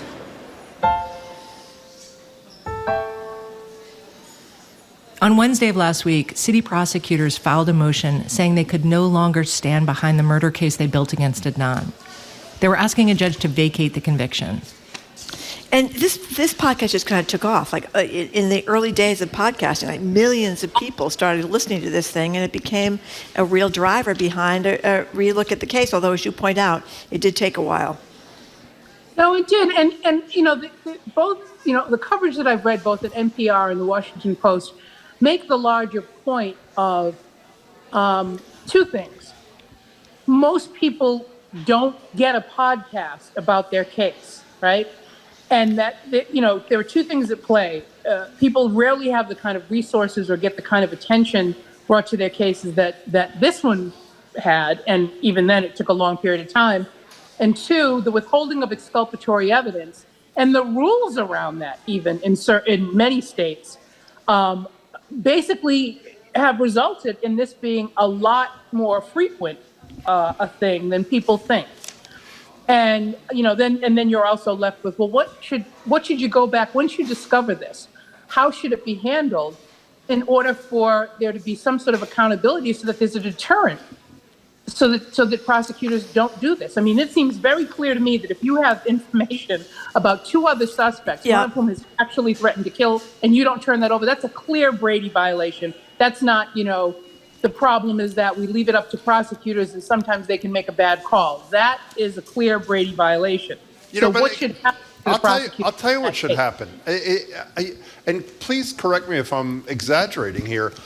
Marjorie and I have been lucky enough, both here and on my television show, to talk to probably a dozen men who have spent anywhere from 20 years in jail, like Sean Ellis, to 40 years in jail, like Victor Rosario was with us a few weeks ago, for killing people in an arson that he committed when it turns out it wasn't even arson, much less that he wasn't responsible for the killings. How often is the prosecutor who cooked the books or failed to turn over exculpatory evidence, or a crooked cop who was responsible for, again, cooking the evidence, how often are they prosecuted? And the answer is almost never. And it seems to me the answer to your question is, when you engage in that kind of behavior, which takes years and years and years of a person's life away, that the answer is there's got to be consequences for intentional behavior. And with very few exceptions, there's not. And let me say one more thing about it. It drives me nuts. Every time I am lucky enough to interview one of these people or just sit with them, one, I'm stunned how angry so few of them are. I don't know how you live. Most of them have a lot of faith, I guess, is what it is. But if it were not for things like the Innocence Project and Rosemary Scapicchio and, Rachel Rollins and her, whatever that division was called when she was DA, do you know how many people are still in jail who are innocent, who weren't lucky enough to have a podcast or a lawyer spend a decade of their lives? Exactly. It does seem to me, you were a prosecutor, Andrew Cabral. I'm sure you did everything right, accordingly, dotted every T and crossed every I. But, it is a truism almost to say that money really counts in the criminal justice system. Race really counts in the criminal justice system. This guy wasn't black, but he was a dark-skinned young man. I wonder how much that played into the whole situation, too. You know what I mean? No, there's no question in my mind that when ultimately misconduct there's good, solid evidence of misconduct. First of all, any suggestion that there's misconduct should trigger an investigation. And then once you have evidence of misconduct, those cases should be prosecuted as vigorously as the case against the person originally.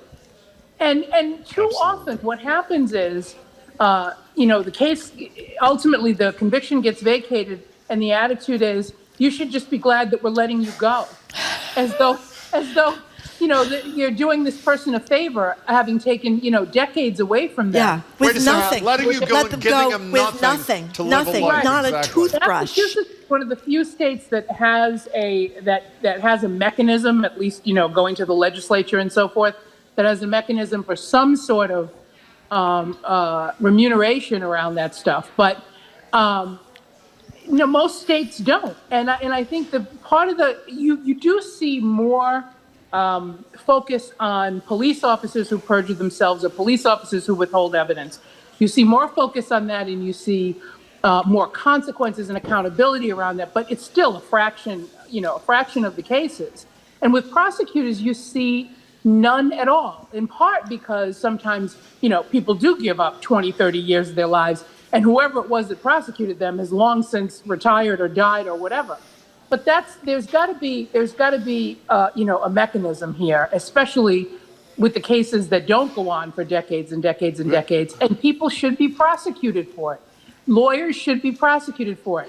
Prosecutors should be prosecuted for intentionally withholding exculpatory evidence that results in a conviction period, regardless of whether or not there's a sentence of incarceration. Before you go, though, I just want to, while you are right that we are a state that has a procedure, having a procedure and having it work are two different things. Sean Drumgold, Sean Drumgold was also Rosemary Cepicio's client, yes. Right? He spent as many years trying to get the city to compensate him for wrongful conviction as he spent in jail.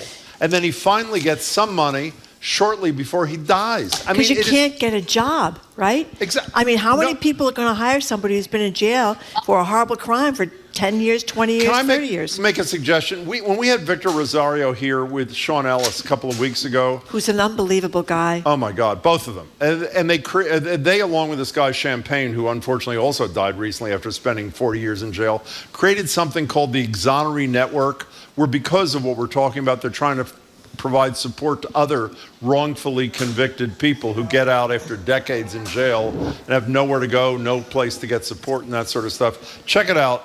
It could use your support, Exoneree Network. And sadly, because we're out of time, we don't have time to talk about how you feel about a former president of the United States wearing a button of an organization that believes satanic pedophiles are running the United States government. So maybe next time, Andrea? I can't imagine which former president you're talking about. Exactly. Okay, Bye. Andrea Cabral, Nice thank to you. see you. Thank you very much. Andrea Cabral is the former sheriff of Suffolk County as well as the former Secretary of Public Safety here in the Commonwealth of Massachusetts. Up next, you think inflation is bad? Where to get your next electric bill? Oh my God, we're going to talk to Sue O'Connell about that and a lot more. She's next, our media maven. You're listening to Boston Public Radio 89.7 GBH, broadcasting live from the Boston Public Library.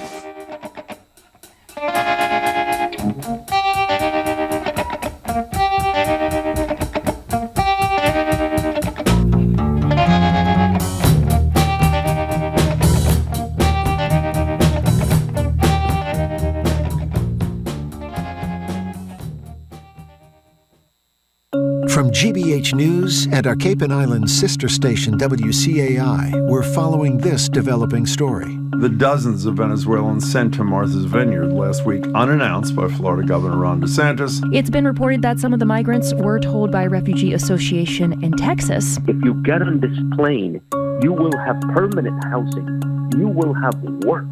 Stay here for continued local coverage. GBH 89.7 and gbhnews.org. Our programs are made possible thanks to you. And South County, Rhode Island. You can see Misquamicut Beach transform into the mythical city of Atlantis for the first annual Atlantis Rising, an international sand sculpture event, October 7th through 10th. SouthCountyRI.com. And Mass Audubon, where you can get outdoors and explore hundreds of trails at over 60 wildlife sanctuaries across the state, from the Cape to the Berkshires. You can start your adventure at massaudubon.org.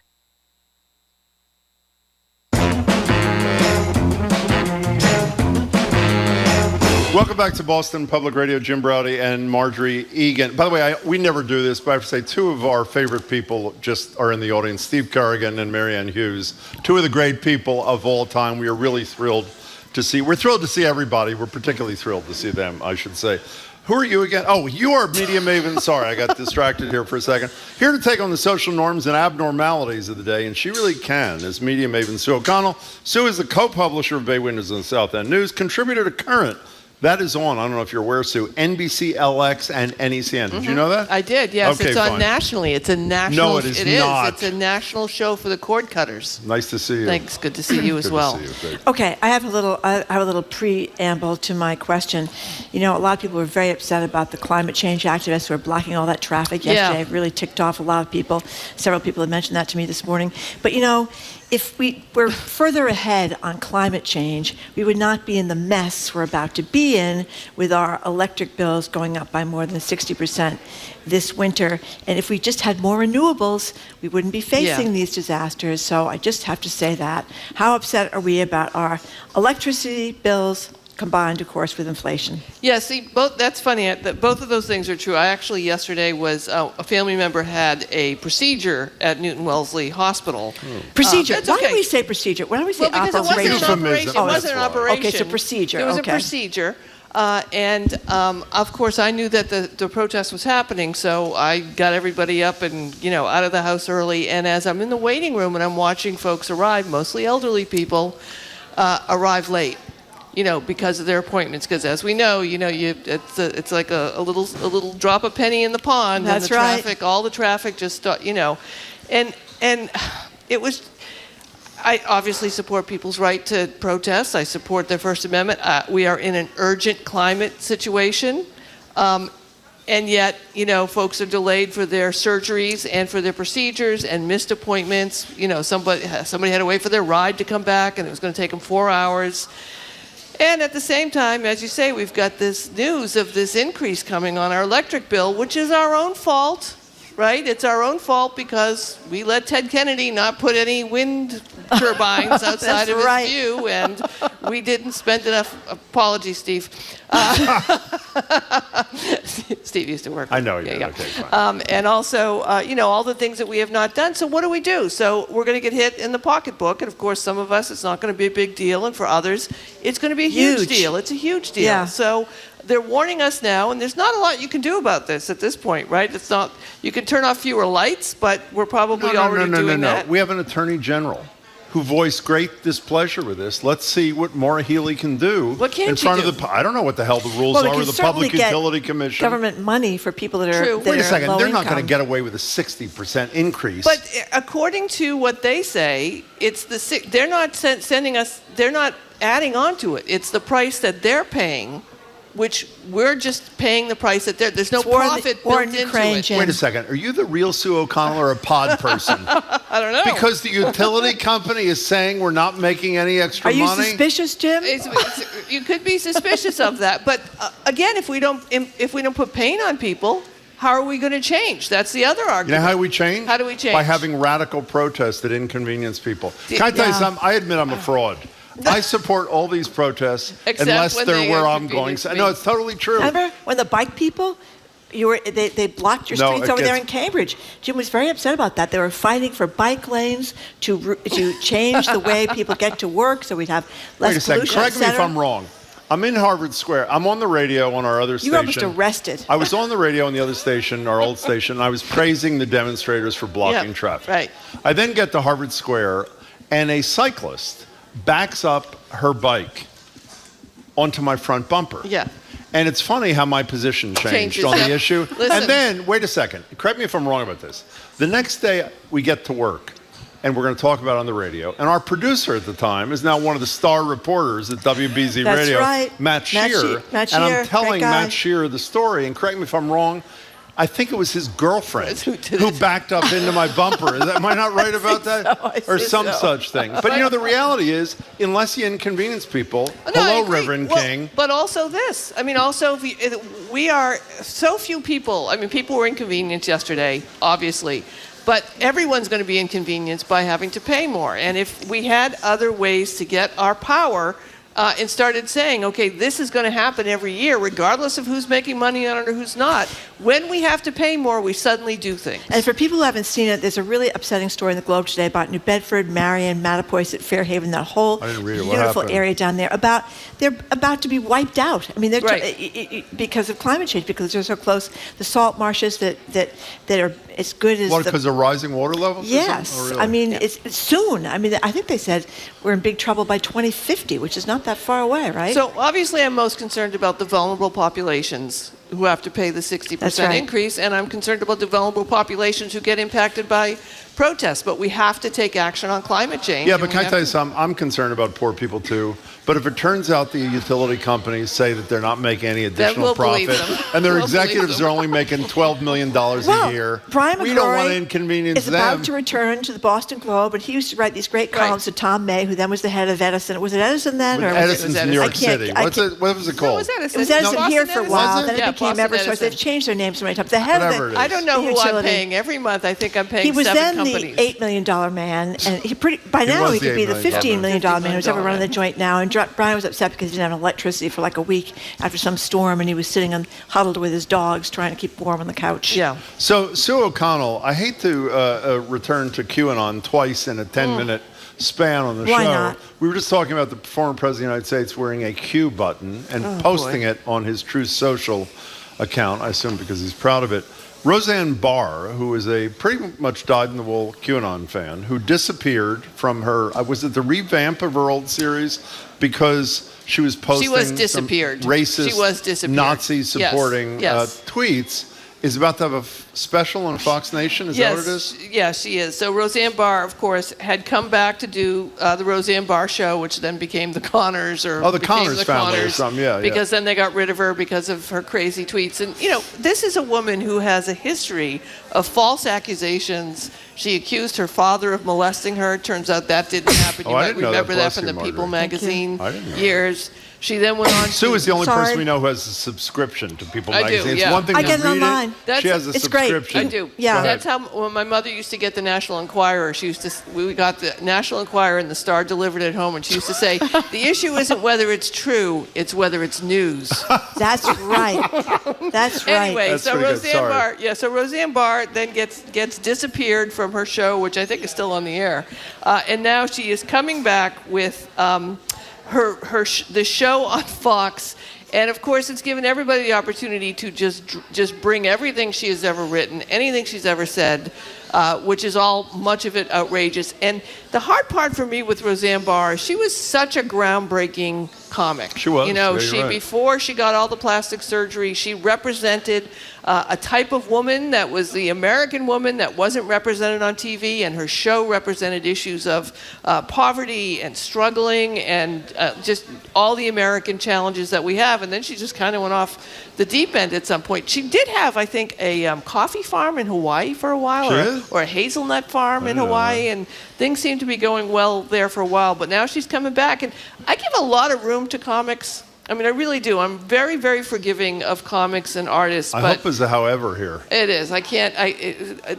Encouraging Roseanne to come back, especially in this time, and paying her to come back, it's beyond opinion at this point. She's just really gone off the What do you think deep of her co-star on this special? That's pretty incredible too, no?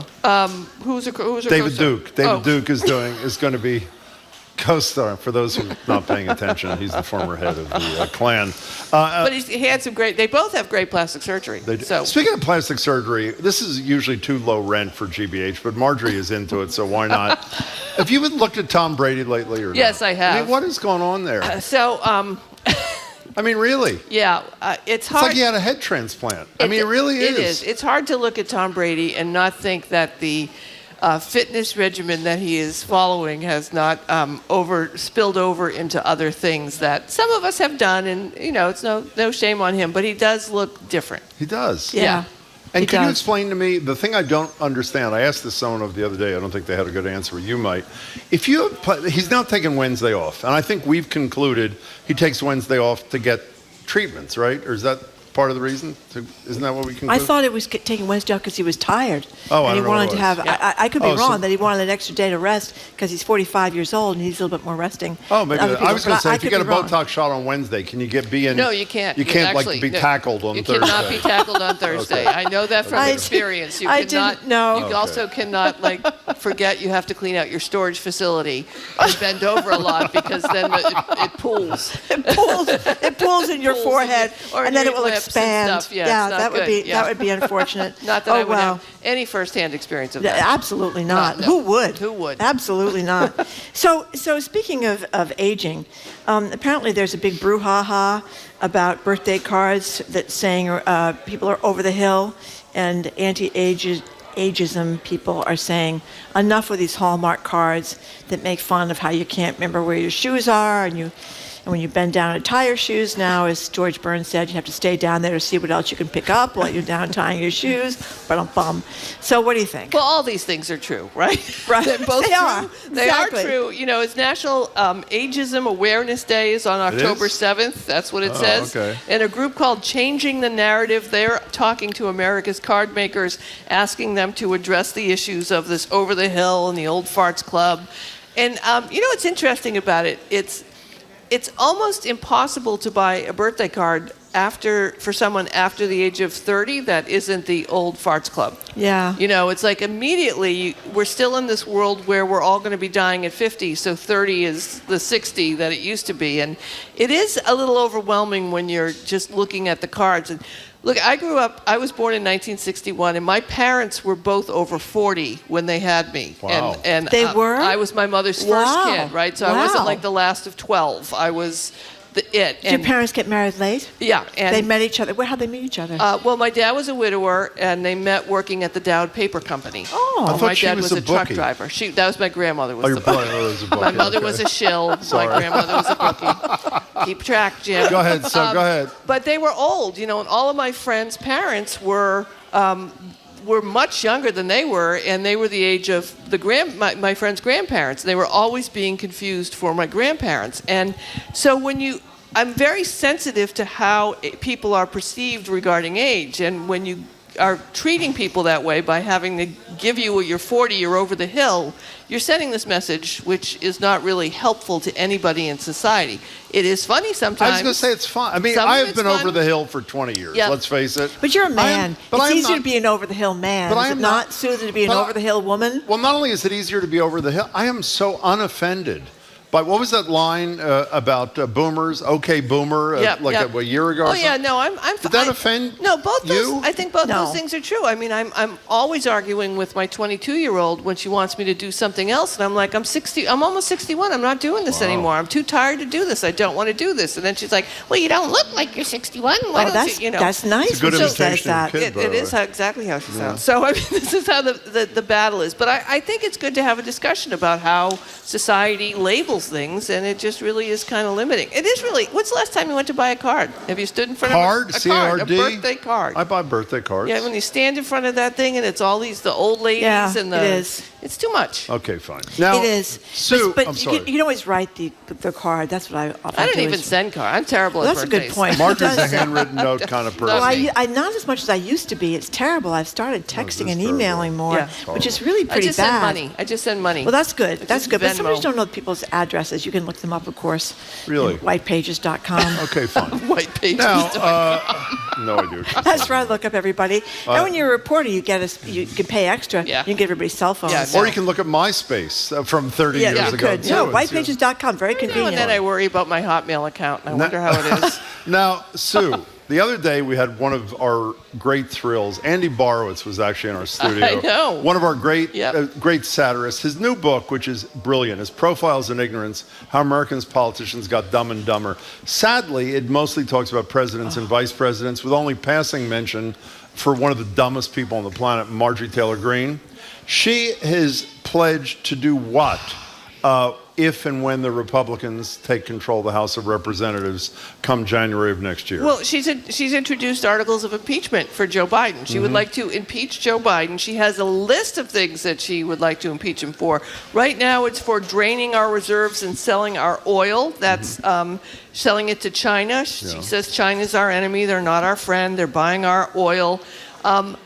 I follow someone on Twitter who posts almost everything she does, because she's got her podcast, she's got her show, she's got Just lots. a show? Like on YouTube or something? Something. She's just on all the time, and I try to avoid it. And then if I wake up at 2 a.m. and I can't sleep, What else are you going to do? I go on the Twitter and I The see this Twitter. guy, and all he's got is the Marjorie Taylor Greene, and it depresses me so much how stupid she is. It is just. I remember when I was young. Remember the Jewish? What was she have? This Jewish Jewish space lasers. laser, Yes. and the what was the other one about the Gestapo? Oh, gazpacho. Gazpacho She was called the them Nazi gazpacho. gazpacho, and she's not kidding. She's not kidding. Nazi I mean, this is serious. pretty She's good, not actually. kidding. I used to think I wasn't smart enough to be in elected office. And now I'm like, what the heck was I wasting my time for doing radio when I could be having a YouTube channel talking about gazpacho? You know what we should do, because it aggravates some listeners? Every time we play sound from somebody like her, they say, why are you wasting time? So let's play some time. Here is Marjorie Taylor Greene explaining, as Sue said, one of the reasons she has filed impeachment resolutions, or whatever they're called, against President Biden. Here she is. I just introduced articles of impeachment on President Joe Biden. Joe Biden is selling our strategic petroleum reserves. This should never happen.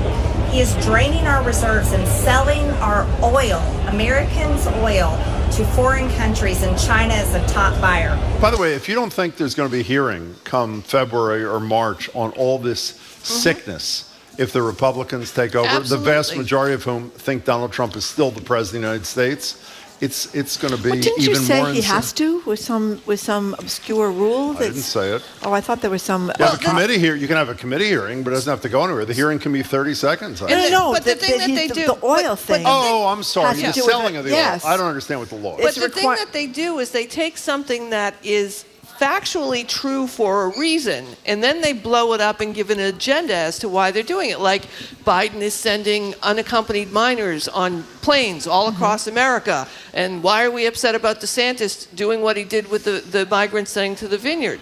Well, Biden is sending, or our government is sending these unaccompanied minors to be with foster families, to be connected with families they have identified, or to get them better services. But they take these things that have a factual bit of truth, and then they build a narrative around it, and it's on the front page of the New York Post. You know, speaking of that, which we didn't intend to talk to you about, but since you brought DeSantis and the Martha's Vineyard absurdity to light, we had Marcela Garcia on with us yesterday, and obviously, you know what side she's on. That DeSantis is a sadistic soul, and this was incredible treatment of people who were legally here and deceitful, and we all know the Lawyers for Civil Rights has filed a lawsuit against DeSantis and others.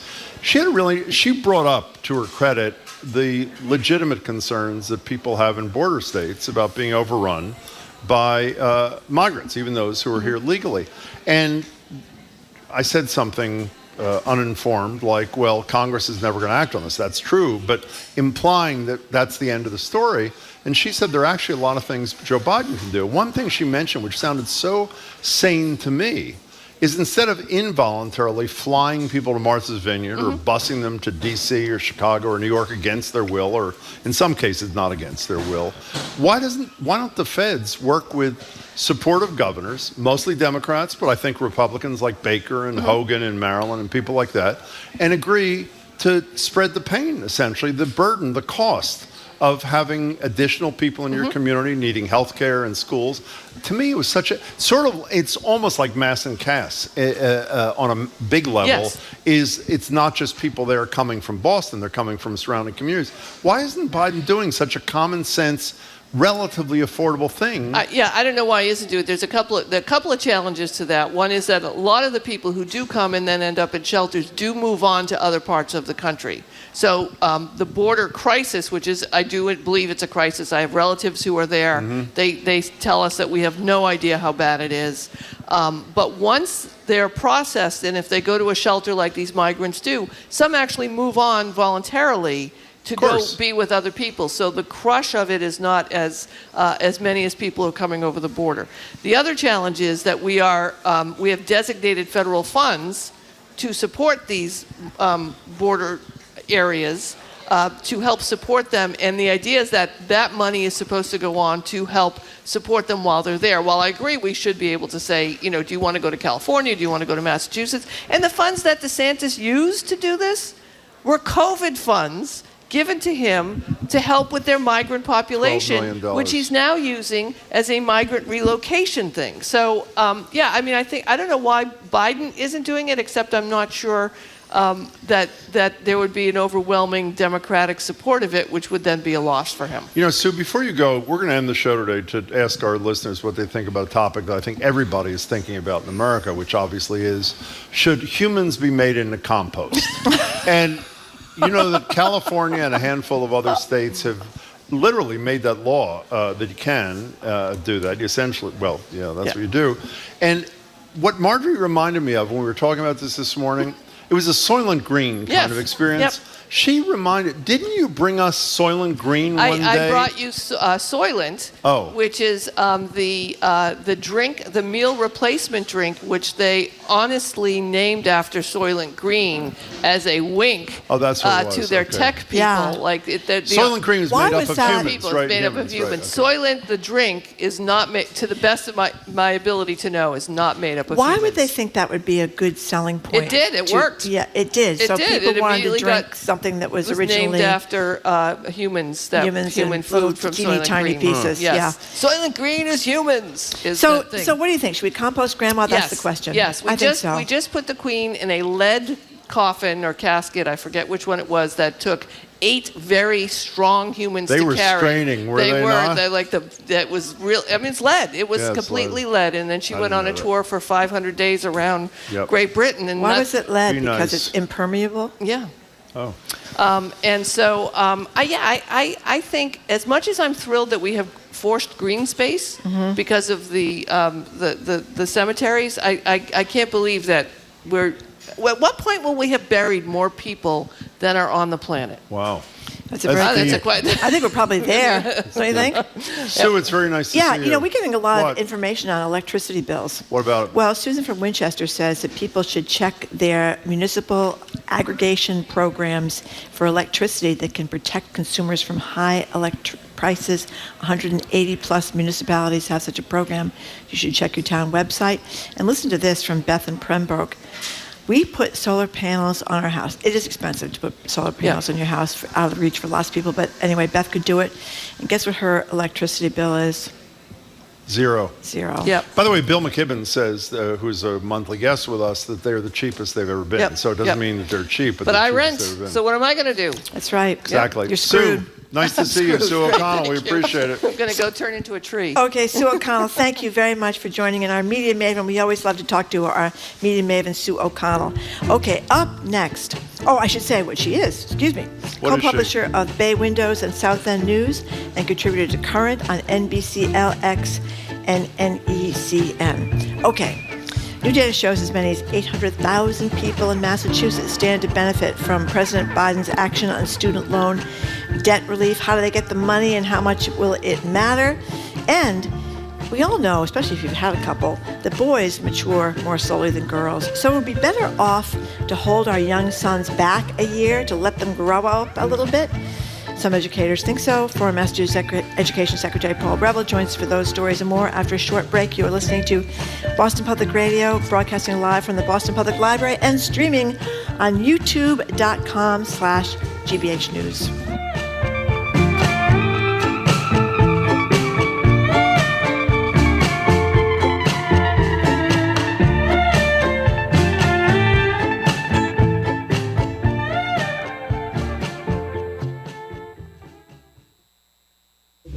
I'm Arun Roth.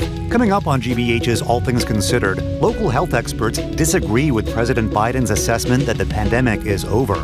Sports betting is coming to Massachusetts. We'll look at what that could mean for problem gamblers. Plus, I'll speak with legendary pianist and conductor Awadagin Pratt about the music he'll be playing to open the BSO season tonight and his experiences being harassed by the police as a black man in America. Those stories and all the day's news starting at 4 on GBH's All Things Considered. Support for our programs comes from you. And Ocean State Job Lot, honoring the seniors in our community during Senior Week, now through September 28th. Learn more at oceanstatejoblot.com. That's oceanstatejoblot.com. And the Peabody Essex Museum, presenting Power and Perspective, Early Photography in China, an exhibition that explores how the camera shaped and continues to shape our understanding of the world. Opens Saturday, PEM.org. Trusted. Local news. This is 89.7 WGBH, WGBH HD1 Boston, online at gbhnews.org. Boston's local NPR.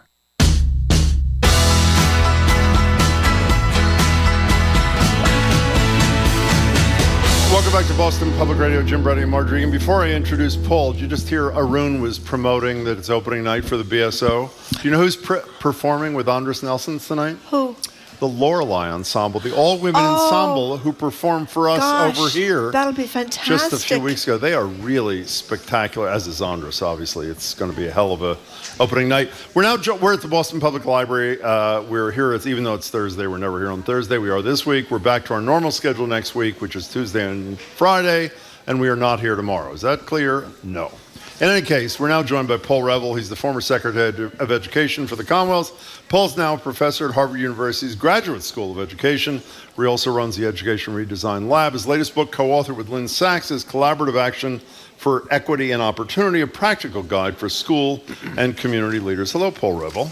Great to be with you, Jim and Marjorie. Hey. So we have talked endlessly about student loan forgiveness. President Biden just is announced he's going to forgive up to $10,000 per student per in debt.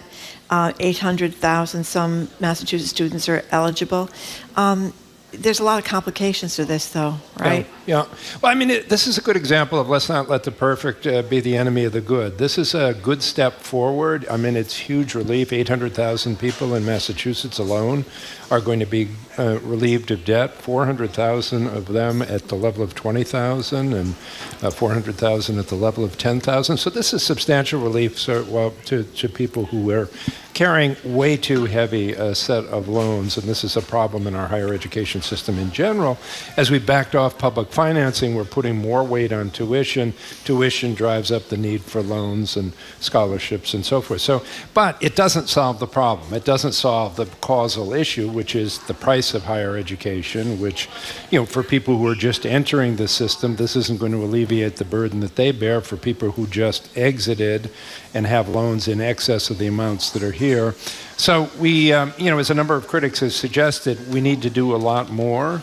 And this is somewhat of a blunt instrument in terms of how to do it, but it's a good step in the right direction. Well, you mentioned backed off public financing, and the government did support a lot more college years ago, right? It did, and a much higher percentage of what college costs to provide to students was carried by the government, and that percentage has gone consistently down. And colleges have no place else to make it up except from their private fundraising that they do, which only certain colleges have a lot of potential in that regard, or from asking parents and students to provide the money. So the burden has fallen on the consumers, and it makes us unlike most other countries. Most other countries are bending over backwards to educate their population to the highest possible levels because that's what the labor market needs. That's where the jobs are. We're instead making it harder for people to enroll in higher education, and we've experienced during the pandemic precipitous declines in the number of people enrolling in schools.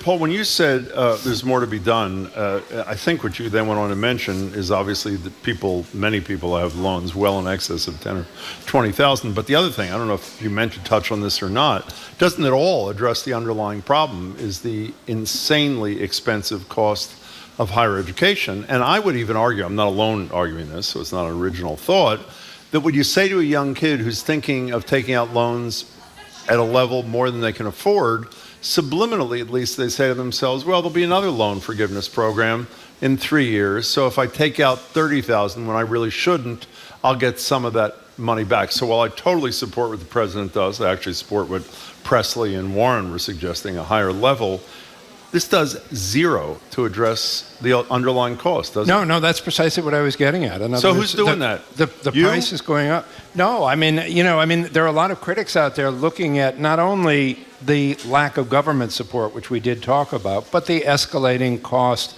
within higher education that has grown at really twice the level of inflation over recent decades.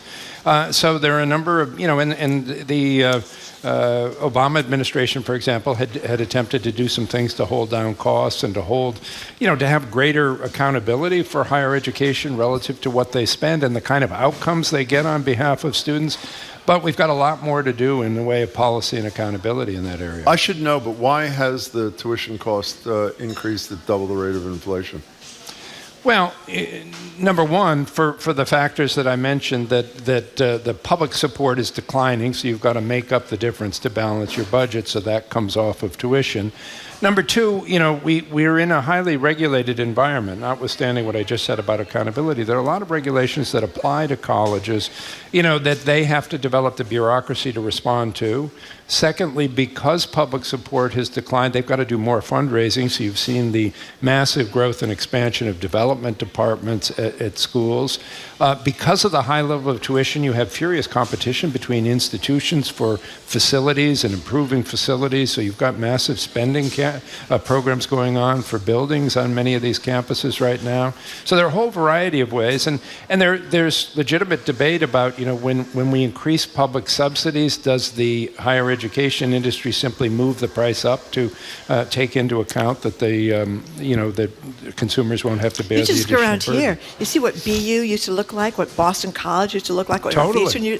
I mean, they've gone from kind of being dumpy to being sort of Taj Mahals of educational emphasis. Can I ask just one last question, though, on this, which I've probably asked you before and forgotten the answer? So for a moment, you are the czar of higher education in this country. No legislative approval, no presidential signature needed. What's the one most important thing that could be done if there was unilateral power in a soul like you to help reduce the cost of higher ed? Well, I mean, I think we've got a highly decentralized system of public higher education in Massachusetts, so there would be more centralization and more control over tuition increases at the state level relative to what there currently is. I mean, I think we could begin capping that in some way and therefore control the price that's going on to consumers. But I think that really the larger, most important thing is that legislatures all across the country at the state level and the federal government begins to see investment in higher education as an investment in the future of this country's economy, and we step up that investment and subsidy from government in public higher education. We're talking to Paul Reville, former Secretary of Education in Massachusetts. So Paul Reville, U.S. News and World Reports, does rates colleges all the time, and lots of people find these very informative in terms of where they want to go to school and the power of the school, et cetera, et cetera, et cetera. Now apparently there was a little alleged cheating involving Columbia University, which is inflating some statistics. What do you think of these ratings, and should they be abolished, and should colleges stop participating like Reed College has for years, one out in Portland, Oregon? Well, I mean, it's a tough question. There's kind of freedom of the press issues here to begin with. That the world of education is very complex, and how we evaluate it relative to what constitutes good performance or what's a superior school relative to an inferior school. Reasonable people will disagree, and it's hard from the outside for parents or students to assess what's going on at a school or why they're better. So frequently we default to status hierarchies or rumors or things of this nature. So naturally, some media have come into the field, and they do a relatively arbitrary job of selecting some metrics on the basis of which they're going to evaluate schools, and then it grabs headlines because everybody wants to see where they stand. There's been cheating for a long time relative to U.S. News and World Report. People, right? So Columbia is getting singled out in this moment in this particular article, but even the article mentioned 4 or 5 other schools. And which ones? Well, I'd have to go back, but you could see it in the text of that article. I can see if I can find them here. There have been accusations of a number of schools, changing. Even if it isn't outright cheating, it's changing policies. For example, going more toward early admissions so that they can jack up their yield rate. We've got them. Okay, go ahead. What is yield rate? Temple, Rutgers, University of South Carolina, Villanova, a Catholic school. My goodness, data manipulation by them as well. What's yield rate? Yield rate is a number of people who accept your acceptance. Oh, I see. Okay. So that looks good, And what I mean by arbitrary measures are, for example, they will value the amount of per pupil spending, which favors Ivy League institutions who can spend a lot. But it doesn't necessarily mean that's a better indicator to look at than, let's say, class size, which might tell you more about the quality of education in an institution than how much you pay salary. Salary is going to vary by kind of institution. It's going to vary by geographic region and things of this nature. So when you bear down and you look at those indicators, you say, well, we're not really getting a fully accurate portrait. We're getting a slightly tilted snapshot. But people love snapshots and they love rankings, and so that sells magazines, and that's what we get. When you mentioned Temple and Rutgers and Villanova and whatever the other one was, obviously Columbia got outed, and when they corrected the data, they dropped from 2nd to 18th. But Columbia was outed by one of their own faculty who did an analysis. I hope he's got tenure, by the way. Did an analysis of their numbers and said the books were cooked and they had to correct them. It seems to me that since there's no outside policing entity, and U.S. News and World Report, correct me if I'm wrong, accepts whatever the university reports on its own, right. As long as you're not outed by somebody who's looking into your data, there's no disincentive to at least fudge on some places. To cook the books. It's very easy to do, and there's a huge incentive to do it. And there's no real quality control, nor can those media afford to put in place the kind of quality control. But there are really 2 problems here. One is the data itself. The other is the way in which they change policies and practices to win by the metrics that are measured, and that in itself is harmful. Princeton is always number one. If you're wondering out there, Princeton the last couple of years, I think, at least 2 years has been number one. Okay, so anybody who's ever had a boy or been a boy probably notices that the girls are able to sit there and they do their homework in kindergarten and first grade, and they're always so, not always, but many times so well behaved. And the boys are like underneath the desk in the fetal position or something like that.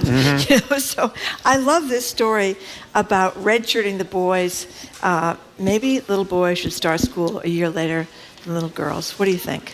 Well, I mean, I think it's an important story. Richard Reeves from the Brookings Institution done a lot of research of this kind over the years. And you're right, it's intuitive to those of us who have children or grandchildren who are boys, and particularly those who are born late in the season in the summertime. Yes. And when you watch the levels of maturity that we see in adolescents, or we even see in young people in their 20s, it's clear that boys' brains don't mature at the same rate as girls' brains mature. And so or their bodies, for that matter. Right. And so, and when you look at the data, I mean, the particular article in The Atlantic that was entitled Redshirting Boys, piles on data of, where we are on achievement, which is a good story from a feminist perspective. I mean, 30 years ago, we were talking about girls lagging behind boys on virtually every academic indicator you could think of, and now it's flipped completely. And we have to be really worried as a society. I mean, our enrollments in college are slipping. The reduction in enrollments in college is something that happened across the board. The rate for boys not enrolling in college is 7 times the rate of girls over this COVID period. The levels of achievement, from graduation rates that were 13%, boys were 13% ahead of girls 30 years ago. Now it's flipped, and it's 15% going in the other direction. The overall college enrollment now is only 40% male. Boys are voting with their feet. Medical schools and law schools, I've read too, are more girls than or young women than young men, I guess I should say at that point. So we really need to be concerned about this and figure out how to address it. And this is one aspect. I mean, there are a number of aspects, not least of which is the price of tuition and the availability of higher wages than usual that is drawing a lot of males out of the university situation. But this kind of remedy of waiting till they're mature enough to do better, and we have a lot of data to support that they will do better, I think is another form of personalizing education and saying, let's not just make an arbitrary decision that everybody who is the same age is going to progress at the same speed. That they're different, and we really ought to be about mastery learning. We really ought to be about advancing people on the basis of what they master. People master at different rates and are ready for mastery at different ages. So we need a more differentiated system rather than the one-size-fits-all mass production system we have. Can you do that? I'm sorry. I was just going to ask, can you do that? If you say, my son is born in July or August and he's having a little difficulty in the public schools, can you say, I want to start him a year later, or can't you? Well, and it differs somewhat in different jurisdictions. They have different policies on that. So, technically it's legal to do it. It's legal to hold somebody back. But we do have a mandatory attendance rule, at a certain age. I don't think there's much enforcement of that anywhere. So, parents do have the prerogative, but they're economic incentives. In other words, if you hold a boy back at a certain age, then you're on the hook for whatever childcare or other education expenses you have. So one of the interesting things in this article that emerges is this strategy, which seems to work very well for the kids involved, for the boys involved in particular, is much more available, accessible, and used by affluent people than it is by people of lesser means, simply because they can afford to, supply the extra year of time that it takes to go there. The figures are really kind of alarming in that direction. Yeah, used most by people who need it least, which is That's almost right. the So, but realistically speaking, even though it sounds like all three of us you've probably thought about this before, I hadn't, we're pretty impressed by this. This is a huge radical leap for most parents, is it not? Even if intellectually it's the right thing to do, it's hard for a parent of a young boy to make a decision like this, no? Yeah, but there's a lot of precedent for it. I mean, we're talking about academic reasons here. For example, in Texas, so we have we have family that are located in Texas, and you hear them talk about how they redshirt their boys to be more for size and strength, and it's it's a routine thing there to get them ready for football, to hold them back for a year. Yeah. And so it's not. That's Texas. You know that. Yeah, right. But I've heard this locally with people that they're worried that their son is not going to achieve because he's a little bit slower than big sister was at that age, and they think they want to give the boy every advantage academically in school. But almost nobody's doing this, right? I mean, I don't know. Really I've heard small some number. people in Brookline do it. No, it's a decent number, and I think what the article points out is it's a growing number, and. We need to be, I guess we just need to be conscious of the implications of it. If we're going to make it available to some, we ought to make it available to all. And how do you do that? And how do we begin to shift the design of the system, again, to take individuals more into account? I mean, I know parents who have held their children back for social reasons. In other words, academically, the child is ready. Physically, he's ready. But socially, he's not up to, intermingling with the other students in the way that you typically expect a first grader to be. Yeah. And so they hold them back. We've discussed this in the past, but of course I have no recollection of what you said about it, not reflecting on you, but rather I hope not, Jim. A variation on a theme, admittedly a distant variation on a theme, are these gap years, which I was totally against it for one of my kids. She did it, and it was spectacular, and it changed her whole life. Yep. Where's that? Is there a movement behind that at all? I mean, the whole notion is before you go into higher education, if you do, you take off a year. You may be in a program like Tufts had one under Alan Salamont when he was out there at that civic, whatever the hell the name of the thing he ran, Tisch, is that what it was, I think, at Tufts. You may just travel the world. You may do an internship. You may do city or may do whatever. What's the thinking on that these days? Well, I mean, my first big career break in the early 1970s, one of my first leadership jobs in education was heading a 13th year program. So they've been around for a long time out in Worcester. So they've been around for a long time. But the same thing applies to gap year programs as applies to what we were just talking about, which is they're much more available to the affluent. Yeah, of course. In other words, taking an additional year, particularly when parents are anxious about tuition, and tuition is going up every year, and then you have to figure out what are we going to do with a child in these interim years. And I see a lot of people, in the Brookline, Newton environment who have a very fancy, very expensive year of sending kids around to one international program after the other, and sponsoring them housing so they can do an internship out in San Francisco or Vancouver or whatever it might be. And so it's much more available to the affluent than it is to others. But I've always thought that this was a great idea. We have so many students who come through high school and they're just on a ladder. They're being pushed very hard. They don't get a breather. They have no idea how what they're learning applies to the real world of work, and getting a break and getting out into the real world before taking advantage, which really they ought to do, of the opportunity of higher education, I think it ought to be built into our system. Yeah, and it might help you cut down that first year of college where it's just kind of a binge drink-a-thon for the entire time. Or drugs in some people's case, drugs, Marjorie. That's right. Okay. Hard. Drinking and drugs, that's right.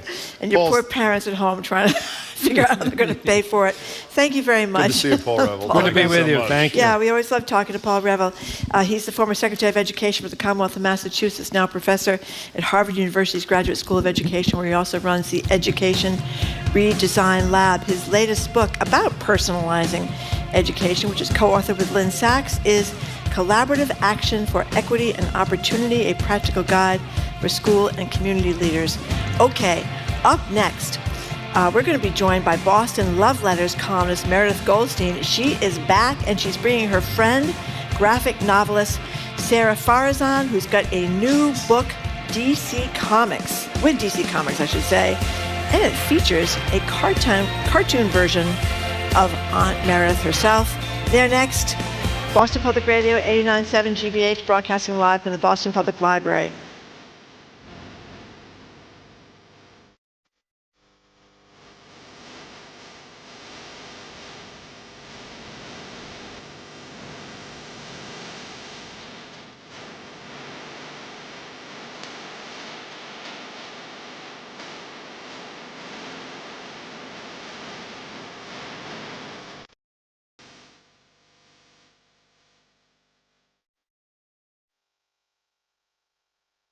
Join GBH Music and Jazz Boston for our music series, Jazz Now. This month's concert, Tango Libre, reimagines the 150-year-old musical form with an amazing ensemble led by Grammy Award-winning guitarist Claudio Ragazzi. GBH invites you to see this unique musical event in person, which includes a pre-reception and a moderated conversation with the musicians. Be part of this live show at our Fraser Performance Studio in Brighton on Friday, September 30th. Tickets and more info at gbh.org/events. Support for GBH comes from you and the DeMoore McKim School of Business at Northeastern University, where students can gain the knowledge businesses need in today's tech-forward economy. MBA, master's degrees, and graduate certificates available. northeastern.edu/future of business. And American Repertory Theater, presenting Twilight, Los Angeles, 1992. Anna Devere Smith's powerful Tony Award-nominated play about the LA riots, now through September 24th. Tickets at amrep.org.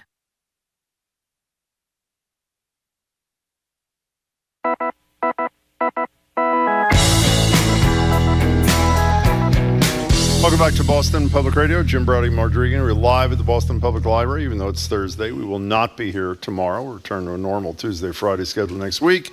And we are streaming at youtube.com/GBH News. We're now joined by Meredith Goldstein, who is generally in this program called Meredith Vieira, of course, by Marjorie, advice columnist extraordinaire. You can read her, that is Meredith Goldstein is. You can read her column, Love Letters, in the Boston Globe, or listen to the Love Letters podcast.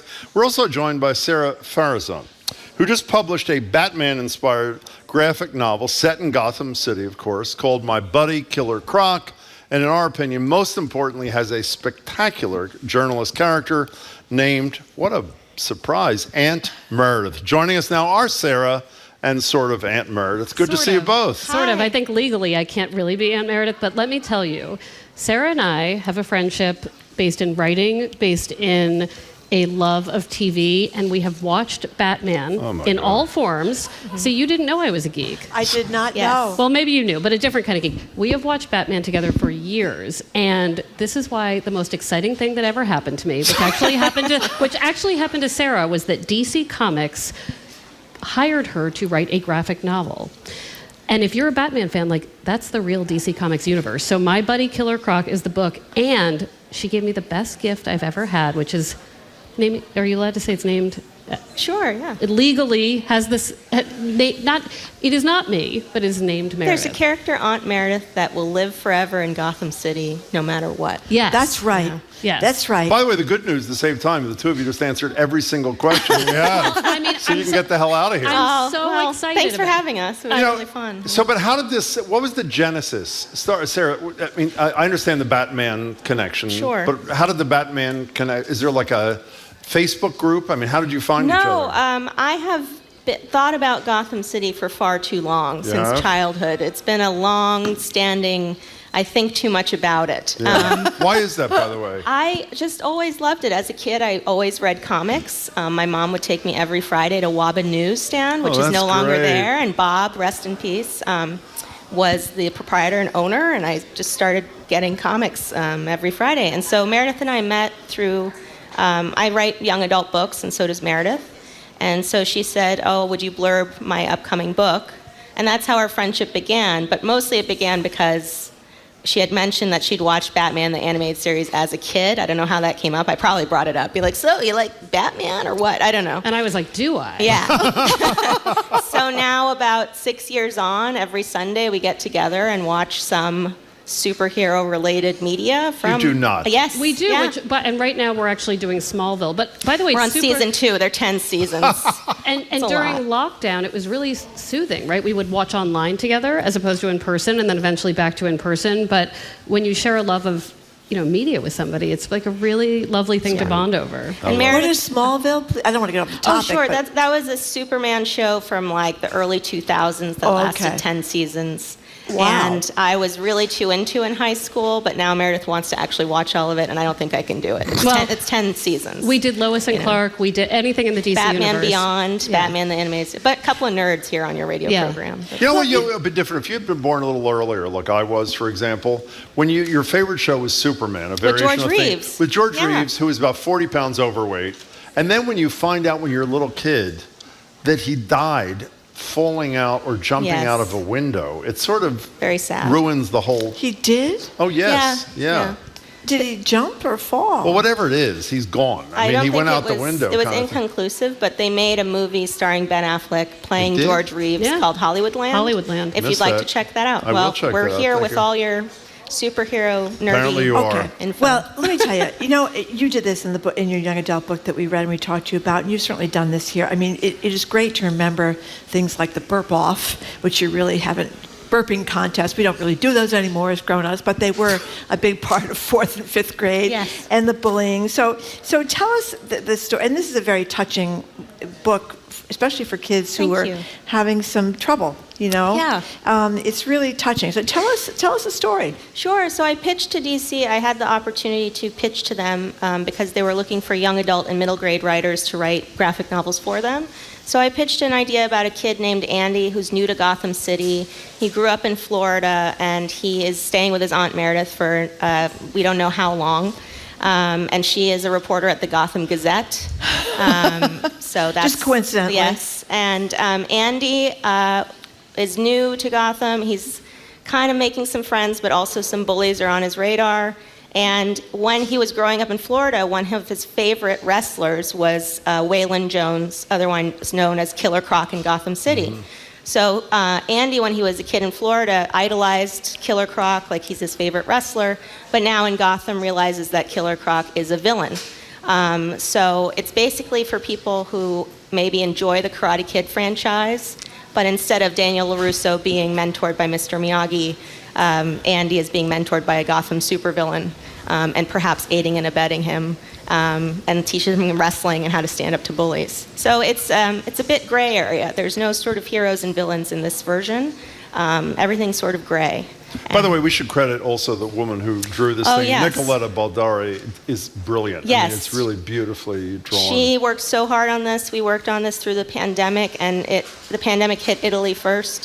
So she was really telling me, we were messaging like, oh, it's so bad. Like, it was a bright light during a really dark time. And she did such an amazing job. And throughout this, she got married, she had a baby. So she really took on a lot with this project, and we both love it so much. I mean, I'll say she did a beautiful job because the Aunt Meredith character looks exactly like her. She's not at all taller, more fashionable, younger, cooler. To be fair, it's the same. It's exactly the same. I sent Nicoletta, photos of who I'd like the characters to look like and composites, and so we did a lot of character designs. And I sent photos of Meredith, as you are, like the nicer photos, the ones that are like in the column and like whatever. Not what I look like when we're watching Batman. Yeah. That's apparently what she's And then saying. also the photos of Phoebe from Friends, like Lisa Kudrow, kind of having pencils and hair and like being on the go sort of thing. So it came to look like it does in the book. But Aunt Meredith, didn't one of your kind of dreamed about moments happen in this graphic novel? Do tell us about that? I mean, listen, it's not. This character gets to meet both Bruce Wayne and Batman. Exactly. And actually, she kind of like has an attitude with them. So as somebody who has maybe wanted to date Batman. She's thought about his jawline. I've never done that. It's a perfect. It's a perfect jawline. So if in this book, not only does she work at a local newspaper, writing a society column, but she also gets to really meet the best of society. In terms of Batman. That's right. It's a pretty exciting moment for me, and Sarah was kind enough when the book came out to get me a framed illustration of Meredith meeting Batman. I want to talk about having a romance with a fictional character in a second, if I can. But first, the book is my buddy, Killer Croc. Marjorie, years and years ago, I think Alex Beam sent it to you. Marjorie was the answer in a crossword puzzle in the Wall Street Journal. My claim to fame. And I was really jealous, so I begged listeners to help me out. And some listener got some guy to get me as an answer in the Worcester Telegram, which is great. nice. Not too shabby. It's not shabbier, but not too shabby. That's pretty good. I mean this totally. How psyched are you to be a character in this damn book? How great is that? The coolest thing is that once you're part of the DC universe, you're part of the DC universe. So, for instance, Harley Quinn, a character a lot of people might know, started on Batman the Animated Series. They wrote her in, and now she's got her own movie. So will Aunt Meredith... It's a matter of time. It's a matter of time before somebody takes this minor character from this graphic novel and says, what if Aunt Meredith was her own franchise? One of your great skills, Meredith, I have to say, is you never mock anybody who writes into your... We mock everybody, at least one of us does. I don't know if it was inspired by this. I don't know what the timing was. You had a woman write into you who said that she'd never really had a love affair with a human being. Yes. But she, on many occasions, I'm paraphrasing, had fallen for a fictional character. Is that right so far? Yeah, so this was a very weird timing kind of thing, which is right around the time Sarah's book was coming out. I got a letter from a woman who said that she really has never had a relationship, like you said, with someone in the real world, but she has fallen for anime characters and characters in Sims games, right? Because there's actually simulation dating games where you can date through an app. And she basically said no one in real life is going to match these fake people. Yikes. And I immediately thought of Batman animated. I've often thought of when Meredith is like, oh, I like him so much. She doesn't say that. But I'm like, what is it? And she's like, I could fix him. I could really fix him. I don't know if I could, I could, it would take a while, but yeah. But I think, what I said to this letter writer was I explained Batman, but I also explained celebrity crushes, which are very similar, right? The celebrity crushes we have, we might never meet them. You ridiculed me for that. Not. They are similar. No, you're both wrong. I was ridiculing her before. That person exists. They exist. Well, it's unlikely that George Clooney is going to be hanging out at Marjorie's house anytime soon. If he is, call me. Wait a second. Absolutely. But it's possible. It is not possible that Batman is going to be hanging out at your house. True, but yes, but so many of the images we see of celebrities are altered. We've assigned a personality to them based on interviews that might not be real. So we're still doing a lot of narrative writing. Jim doesn't know what he's talking about here. How many little girls grow up with posters of movie stars or fictional characters on their walls? Boys grow up with, Victoria's Secret models and all these kinds of things on their walls. So you have this. They're parasocial relationships, right? Yeah. So you feel the person, but yes, don't. but I think it also does. I think it also, in some cases, does impact your tolerance for the real life foibles and messiness of a regular boyfriend-girlfriend relationship. And I think, what I was saying to this person is, you're going to meet a person in the world, whomever it is, and they're going to have flaws, but so will you, and it will be okay, and just to give it some time. But, I just wanted to normalize it, because I do think, listen, I love Batman. My animated figure loves Batman. But it doesn't mean It doesn't mean a real person wouldn't be better and different. Did you have any pictures on your wall growing up, Jim? I did. Pictures of me graduating from... So the real issue here is just it's like you're just really confident and... Oh, is that what it was? I was going to use the word narcissism, but it doesn't. I'm just not, but I was trying to be... To bring it full circle, George Clooney played Batman. Fair, that's right. And there's a joke about that in My Buddy Killer He was not Cop, maybe one of the... I put him above... Affleck, sorry. I know that's a horrible thing Now, to having say. said that, Marjorie knows that when Joaquin Phoenix fell in love with an operating system in her that happened to be Johansson, that was fine. That was a good movie. You can fall in love with a phone. So absolutely. Sarah, I want to ask you, we're talking to Sarah Farazan and Meredith Goldstein. Meredith is a character, sort of, in this book, My Buddy, Killer Croc. Sarah wrote it. Nicoletta Baldari drew it. You mentioned before to Marjorie that you didn't use this word, but the characters are nuanced. The word I hate, so I'm sorry I'm using it. That's all right. No, you didn't use it. I used it. No, you didn't use it. But that they're no absolute heroes or whatever. When we were growing up, and I was obsessed with comic books too, there were always heroes. There were always good guys. There were always bad guys. How do people in the age group who consume these graphic novels, how do they deal with the nuance? Well, I think Andy sort of is the vessel, right? So Andy has idolized this person who is up to not great things in Gotham City, right? Is a criminal, but Andy doesn't quite grasp that as fully because he's his childhood hero. Like, he's this wrestler that he really enjoyed. And I think, and Andy also doesn't trust Batman so much, It's like, who's this guy who's questioning me at the police office? And Aunt Meredith gets to tell Batman off, which is a pretty boss moment. But I think it's also talking about how someone becomes a villain, right? So Croc and Andy, they share maybe not the greatest of childhoods. Andy certainly has more resources and has a good home life, better home life than Croc did. But Croc, because he's a giant crocodile man, has been hurt. And as Meredith says in a lot of her advice, sometimes it's hurt people, right? I don't know if you say that, but I feel like I hear things like that. So it's kind of going into the what choices do we make even when things are stacked against us. And that Croc, even though he is a supervillain, does and he doesn't always give Andy the best advice or do right by Andy, but there is a moment of connection, and there is a moment of like, you're not always the thing that people think you are, which is a big theme in my work.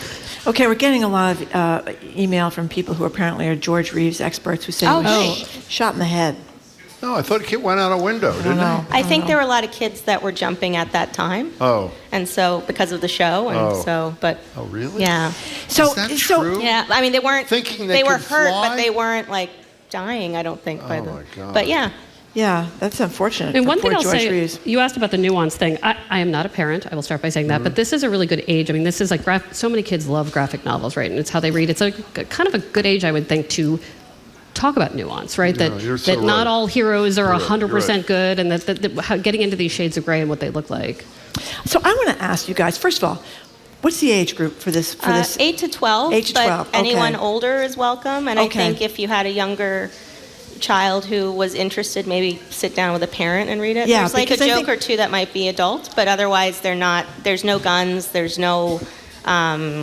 There's some wrestling violence, but otherwise there's kicking and blam punch. But there's no, I don't do any of that in my stuff. And well, I love it because the father is kind of imperfect, really imperfect. Can't raise him at the moment. You know, the mother, the Aunt Meredith is a real character, and the kids, the bullying issues and getting picked on. I mean, people can relate to that. But I also want to ask you guys, why young adult stuff? I mean, you could have written anything. Yeah. Why'd you choose? We'll start. I've been doing this now for about 10 years, and I think I like writing for young people because they're always asking questions. Yeah. They're, they have the time and they have the agency to be like, well, why are things this way? And how can we change it? And why is this sort of like this? And I think it's such a formative time where people are deciding who they are, and that's so fun to write for characters. That's not to say that I don't, adults are great books too, and picture books and all in between. But for me, for now, I really enjoy writing in this voice, and I'll do it as long as young people are like, yeah, that's all right, unless they're like, oh no, that's not it, And Meredith, why you? You wrote about a kid with a difficult family situation, and it was very poignant in a lot of places. Well, I always think that Sarah is a much better purist when it comes to why she writes for young adult. And check out her novels; they're great. I think that there's a part of adults also that is sort of screaming in adolescent that doesn't always get to do that, right? And I think so sometimes very selfishly, I think, what a great thing to write from the perspective of a teenager where you're allowed to say a bunch of stuff that adults tend to compartmentalize and try to forget, right? So certainly I want to write for teens the way Sarah does, but she's much better about really thinking about their experience, where every now and then I notice that the people who come to me about my YA books, young adult books, are adults who buy it for a teenager, read it themselves, and are like, that gave me the chance to, let out a primal scream because I haven't in so long. So I think it's both. And I do think it speaks to why, yes, so many teens read YA, but a lot of adults read YA, and I think that's why. All I can say before you two go, Sarah, you do what you think is right. It was very nice of me and Marjorie to have you here. And I don't see any radio talk show hosts in the book. So listen, you do whatever you think is right. Jim, I want to say first, Yes, you're please. probably one of the only media programs my father listens to. So Oh, this is a big there you go. And that if DC is like, you know what, this one did well enough, if your listeners maybe pick up a copy or ask for it at their library. If they pitch another one, Jim and Marjorie, you're showing up. Oh, there you go. Yes, let's hear there it you for go. that. Yes. Okay. Yeah. Hey, Thank you for congratulations. This was a great book. It is It was great. really so fun much. to see you when they were ordering pineapple pizza or whatever you were doing there. No, yeah. Yeah, it was great. It was great. We've been speaking with Meredith Goldstein and Sarah Farzan. Yeah, that's fine. And if you want to read more of Meredith's work, I did say Meredith Goldstein. Yes, You I did. did. Yes, you got it right today. You want to read more of Meredith's work, you can check out the Love Letters column in the Boston Globe. She's also got a Love Letters podcast, which is terrific. If you want to check out Sarah's work, get your hands on a copy of My Buddy Killer Croc today, wherever graphic novels are sold, and it's really touching. I really like this a lot. We're always talking about personalities who make sacrifices in the interest of protecting climate. We're going to open the lines to ask about one of the more personal sacrifices people can and are making in the name of sustainability. They're limp, lifeless corpses. The question really is, are you ready to compost your grandma? We're going to open the lines to talk to you about that next on 89.7 GBH, Boston Public Radio.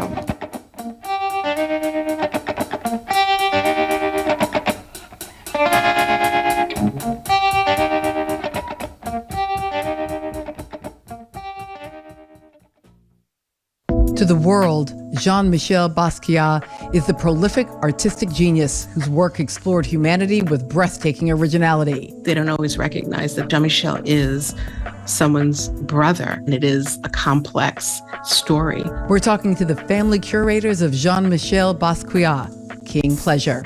That's next time on The Takeaway from WNYC and PRX. This afternoon at 2 here on GBH News 89.7. Funding for our programs comes from you. And Ocean State Job Lot, honoring the seniors in our community during Senior Week, now through September 28th. Learn more at oceanstatejoblot.com. That's oceanstatejoblot.com. And Mass Humanities, supporting the humanities in Massachusetts. This fall, in partnership with the Smithsonian's Museum on Main Street, the exhibition Crossroads, Change in Rural America comes to a community near you. Tour dates and locations at masshumanities.org.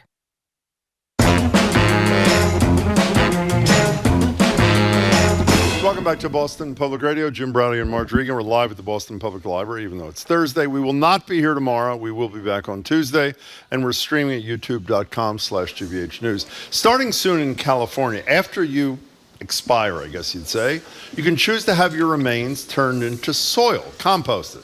It's part of Governor Newsom's ambitious new climate change agenda, instructing the state to come up with the rules around a practice known as natural organic reduction. Apparently, this is already legal, which I was not aware of in Washington State, Oregon, Colorado. Vermont made it legal this summer, and the Massachusetts legislature, shockingly, is sent it to a committee, which means who knows what's ever going to happen. We're opening the lines at 877-301-8970. That's for texts and calls. To ask the following. As we think about more environmentally friendly ways to live, we talk about that all the time on the show, should we also think about a greener way to go? And if we did allow this here, how would you feel about, this is what we talked about this morning, eating a tomato grown in grandma, which is essentially what you'd be doing at 877-301-8970. So what's your 2 cents, Well, Marjorie Egan? after reading about this, I mean, what's the difference? It's environmentally correct. Mm-hmm. Cremation is not so great for the environment. Why? Dissolves a lot of burning, dissolving of otherwise I guess it is, processing. sure. All the materials. Burials use a lot of chemicals to embalm the body. So listen to this. This sounds pretty fine to me. Human composting typically involves putting a body into a steel vessel, covering it with organic materials like straw, wood chips, Jim, and alfalfa. Microbes begin breaking down the corpse and plant matter, transforming various components into nutrient-rich soil in roughly 30 days. Fabulous. So you go from your body to nutrient-rich soil in just 30 days. And then apparently they do keep the remains there for 2 to 4 weeks to be cured. What does that mean? Well, that means kind of you're not cured as in brought back to life. Yeah. You're cured like you cure any kind of thing to make it more potent and whatever its ultimate destination is. And then family members can use the human compost like any other kind of compost, as you said, to grow tomatoes or put it into the vegetable garden or in the flower bed, or they can donate it to conservation areas. It becomes compost. So I don't know. I mean, what's the difference? Of course, we always have the Catholic Church always weighing in on these things. I guess they don't like it in New York State where a bill has been proposed. What's their problem with that? Well, they're saying that, I mean, it's kind of a ridiculous argument. It fails to protect and preserve basic human dignity and respect. Really? It doesn't? I mean, Can you get cremated if you're a Catholic? I think so. I don't know. I'm not sure. I'm not sure. But heaven knows, no pun intended, that we're taking up a lot of room in cemeteries. We are. And, it's nice to go visit a cemetery, walk around a cemetery. Mount Auburn Cemetery in Cambridge is gorgeous for bird watching, etc. But, why not? This is good for the environment. 877. I'm ready, Jim. I'm going to sign right up. 301-8970. I'd say at least once a week we talk about what you can do to address climate change in your own life. And it appears the only thing that gives me some pause, and I think I'd get over it, is eating something grown in a relative. Is that not, I mean, it is disconcerting, conceptually at least, isn't it? What was the story about Keith Richards? Wasn't he? He was snorting his father's remains. Yes, he was. Rolling Stones guy. But didn't he deny that was really true? He denied a lot of things, Marjorie, including that. 877-301-8970. You can get rid of it, Jim. What? You can get rid of it. You can send it. You can send it to another place to be used for compost elsewhere. And people spread around their ashes, their family's ashes all over the place, right? So you're not eating something with the ashes involved. But I don't know. I think this is a new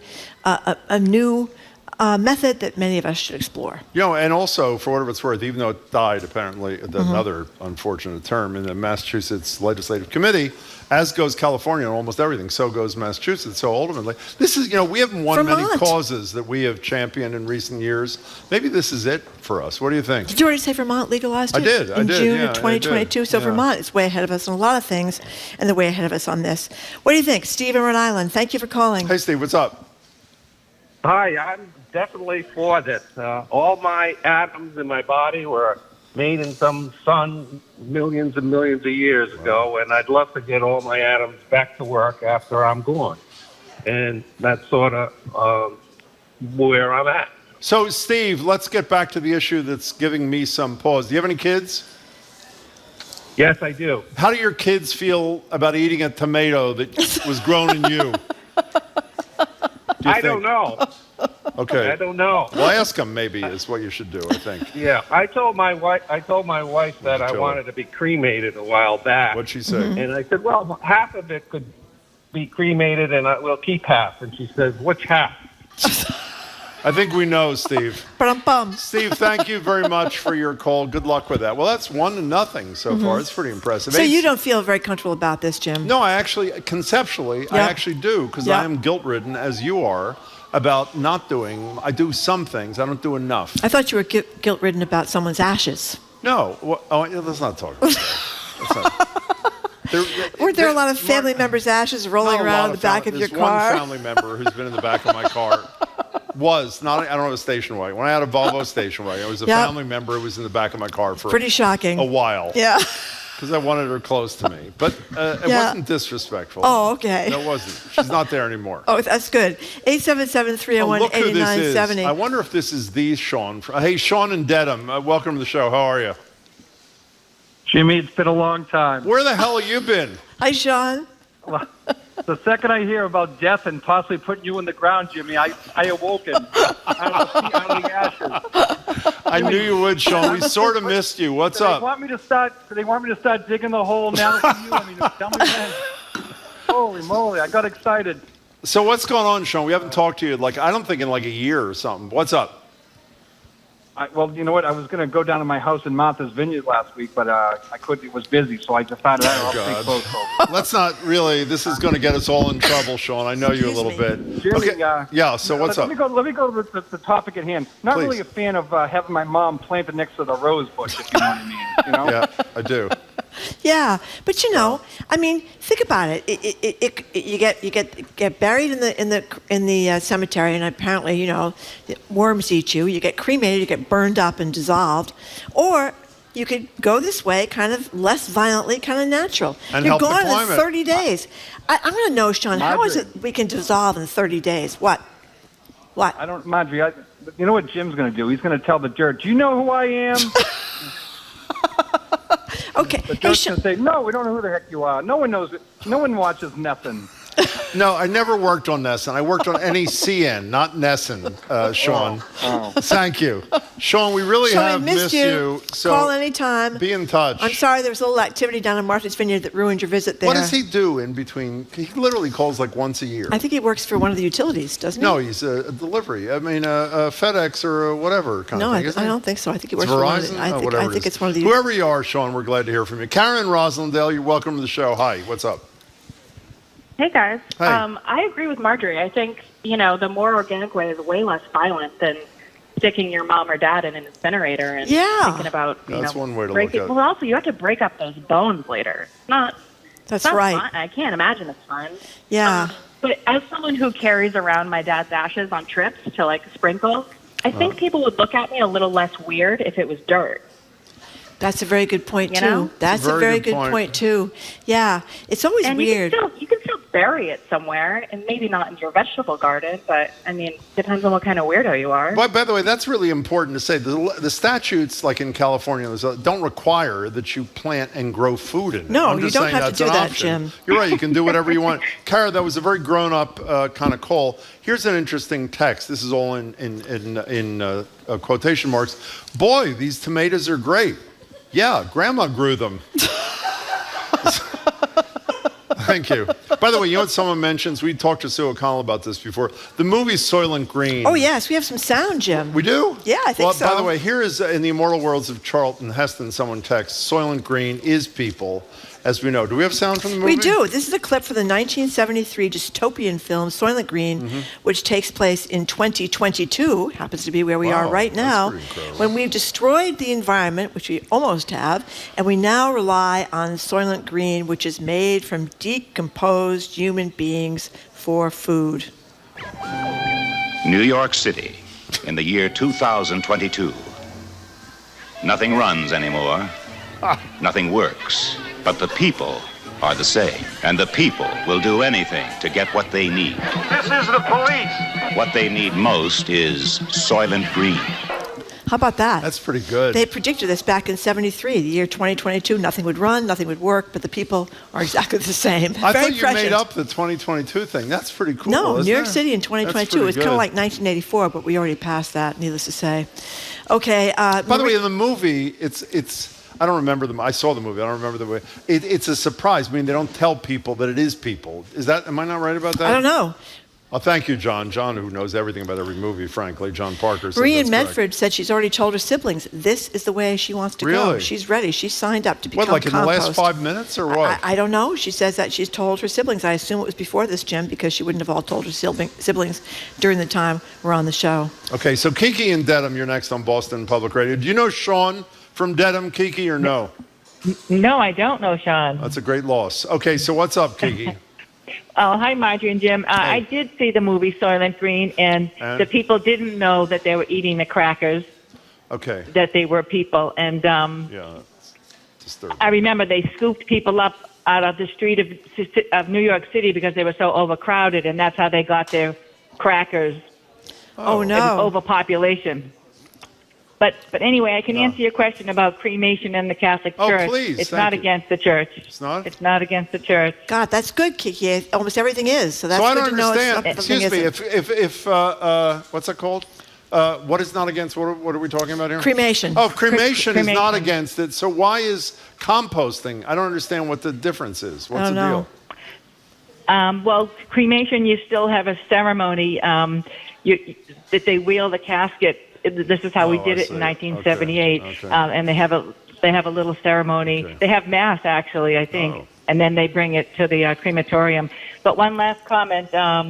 Now I lost my train of thought. Oh, geez. Well, so did both of us. Well, so a it's okay. texter It's late in the says day. Catholics can be cremated but must be buried. Oh. I don't know if that's right or not, but I know people that You can't like sprinkle the stuff all over the place. yeah, Is that they don't have room, for mom and dad. Yeah. Is it taking up too much room in the casket, so you can slip in there, your little cremation box. I guess that's the plan. My last thought was, if someone dies of a infectious disease, how long does it take for that infection to? Does that stay in Excellent your question. tissues? And then if it did, you wouldn't want to bury it in the garden. We're with going to the ask veggies. Sean from Dedham to research that, and we'll get back to you. Kiki, thank you. By the way, That's a right. texter says something interesting. It's actually What? quite moving. A text says, "My mother-in-law lives with me now, and I'm standing by with my shovel." That's really, it's really quite lovely. Thank you for that. Well, Mike from Groveland says, I would love to be composted and use to feed a tree that my family can visit for the next 80 plus years. Well, actually, that's in How's all that? seriousness, That's that is something to pretty think nice. about. Yeah, I have these mandevillas that grow on my porch. You have what? Mandevillas are these I don't know great, what beautiful they are. plants. They're not year-round, though. They're only for the spring and summer. They'll be dead soon. But, I wouldn't mind being part of them. You know what I mean? Part of the nutrients for them. You want to know That's lovely. something? Actually, the tree deal is that not sort of appealing? Yes, that is That appealing. really is sort of appealing. I wish I'd thought of that. That's right. Yeah. When people talk about how they can, they'll see their departed loved one in the sunshine or the water or something. I mean, you could actually see your Or in the departed trunk of loved my one. car, Trunk depending of on your who car, it is. or in the soil, on the ground. Let's go to Dave in the car. Hi, Dave. Hello, Dave. What's up? Hey, I was just piggybacking on the tree thing. So yeah, I saw somewhere, I don't know where it was, a magazine or what have you, where they put your remains in this little pod and it grows an actual tree, and they plant you in the ground somewhere, and there's a little plaque or a gravestone or whatever it is in honor of you, and you grow into this nice tree for however many years That's pretty it great. goes. So I thought that was a pretty brilliant idea. There you go. You know what, Dave? Our coworkers just texted me to say What'd they all say? the dogs would pick Jim's tree. That is What do you beautiful. think about that, Dave? That is beautiful. So would our staff, actually, I believe, if I'm correct.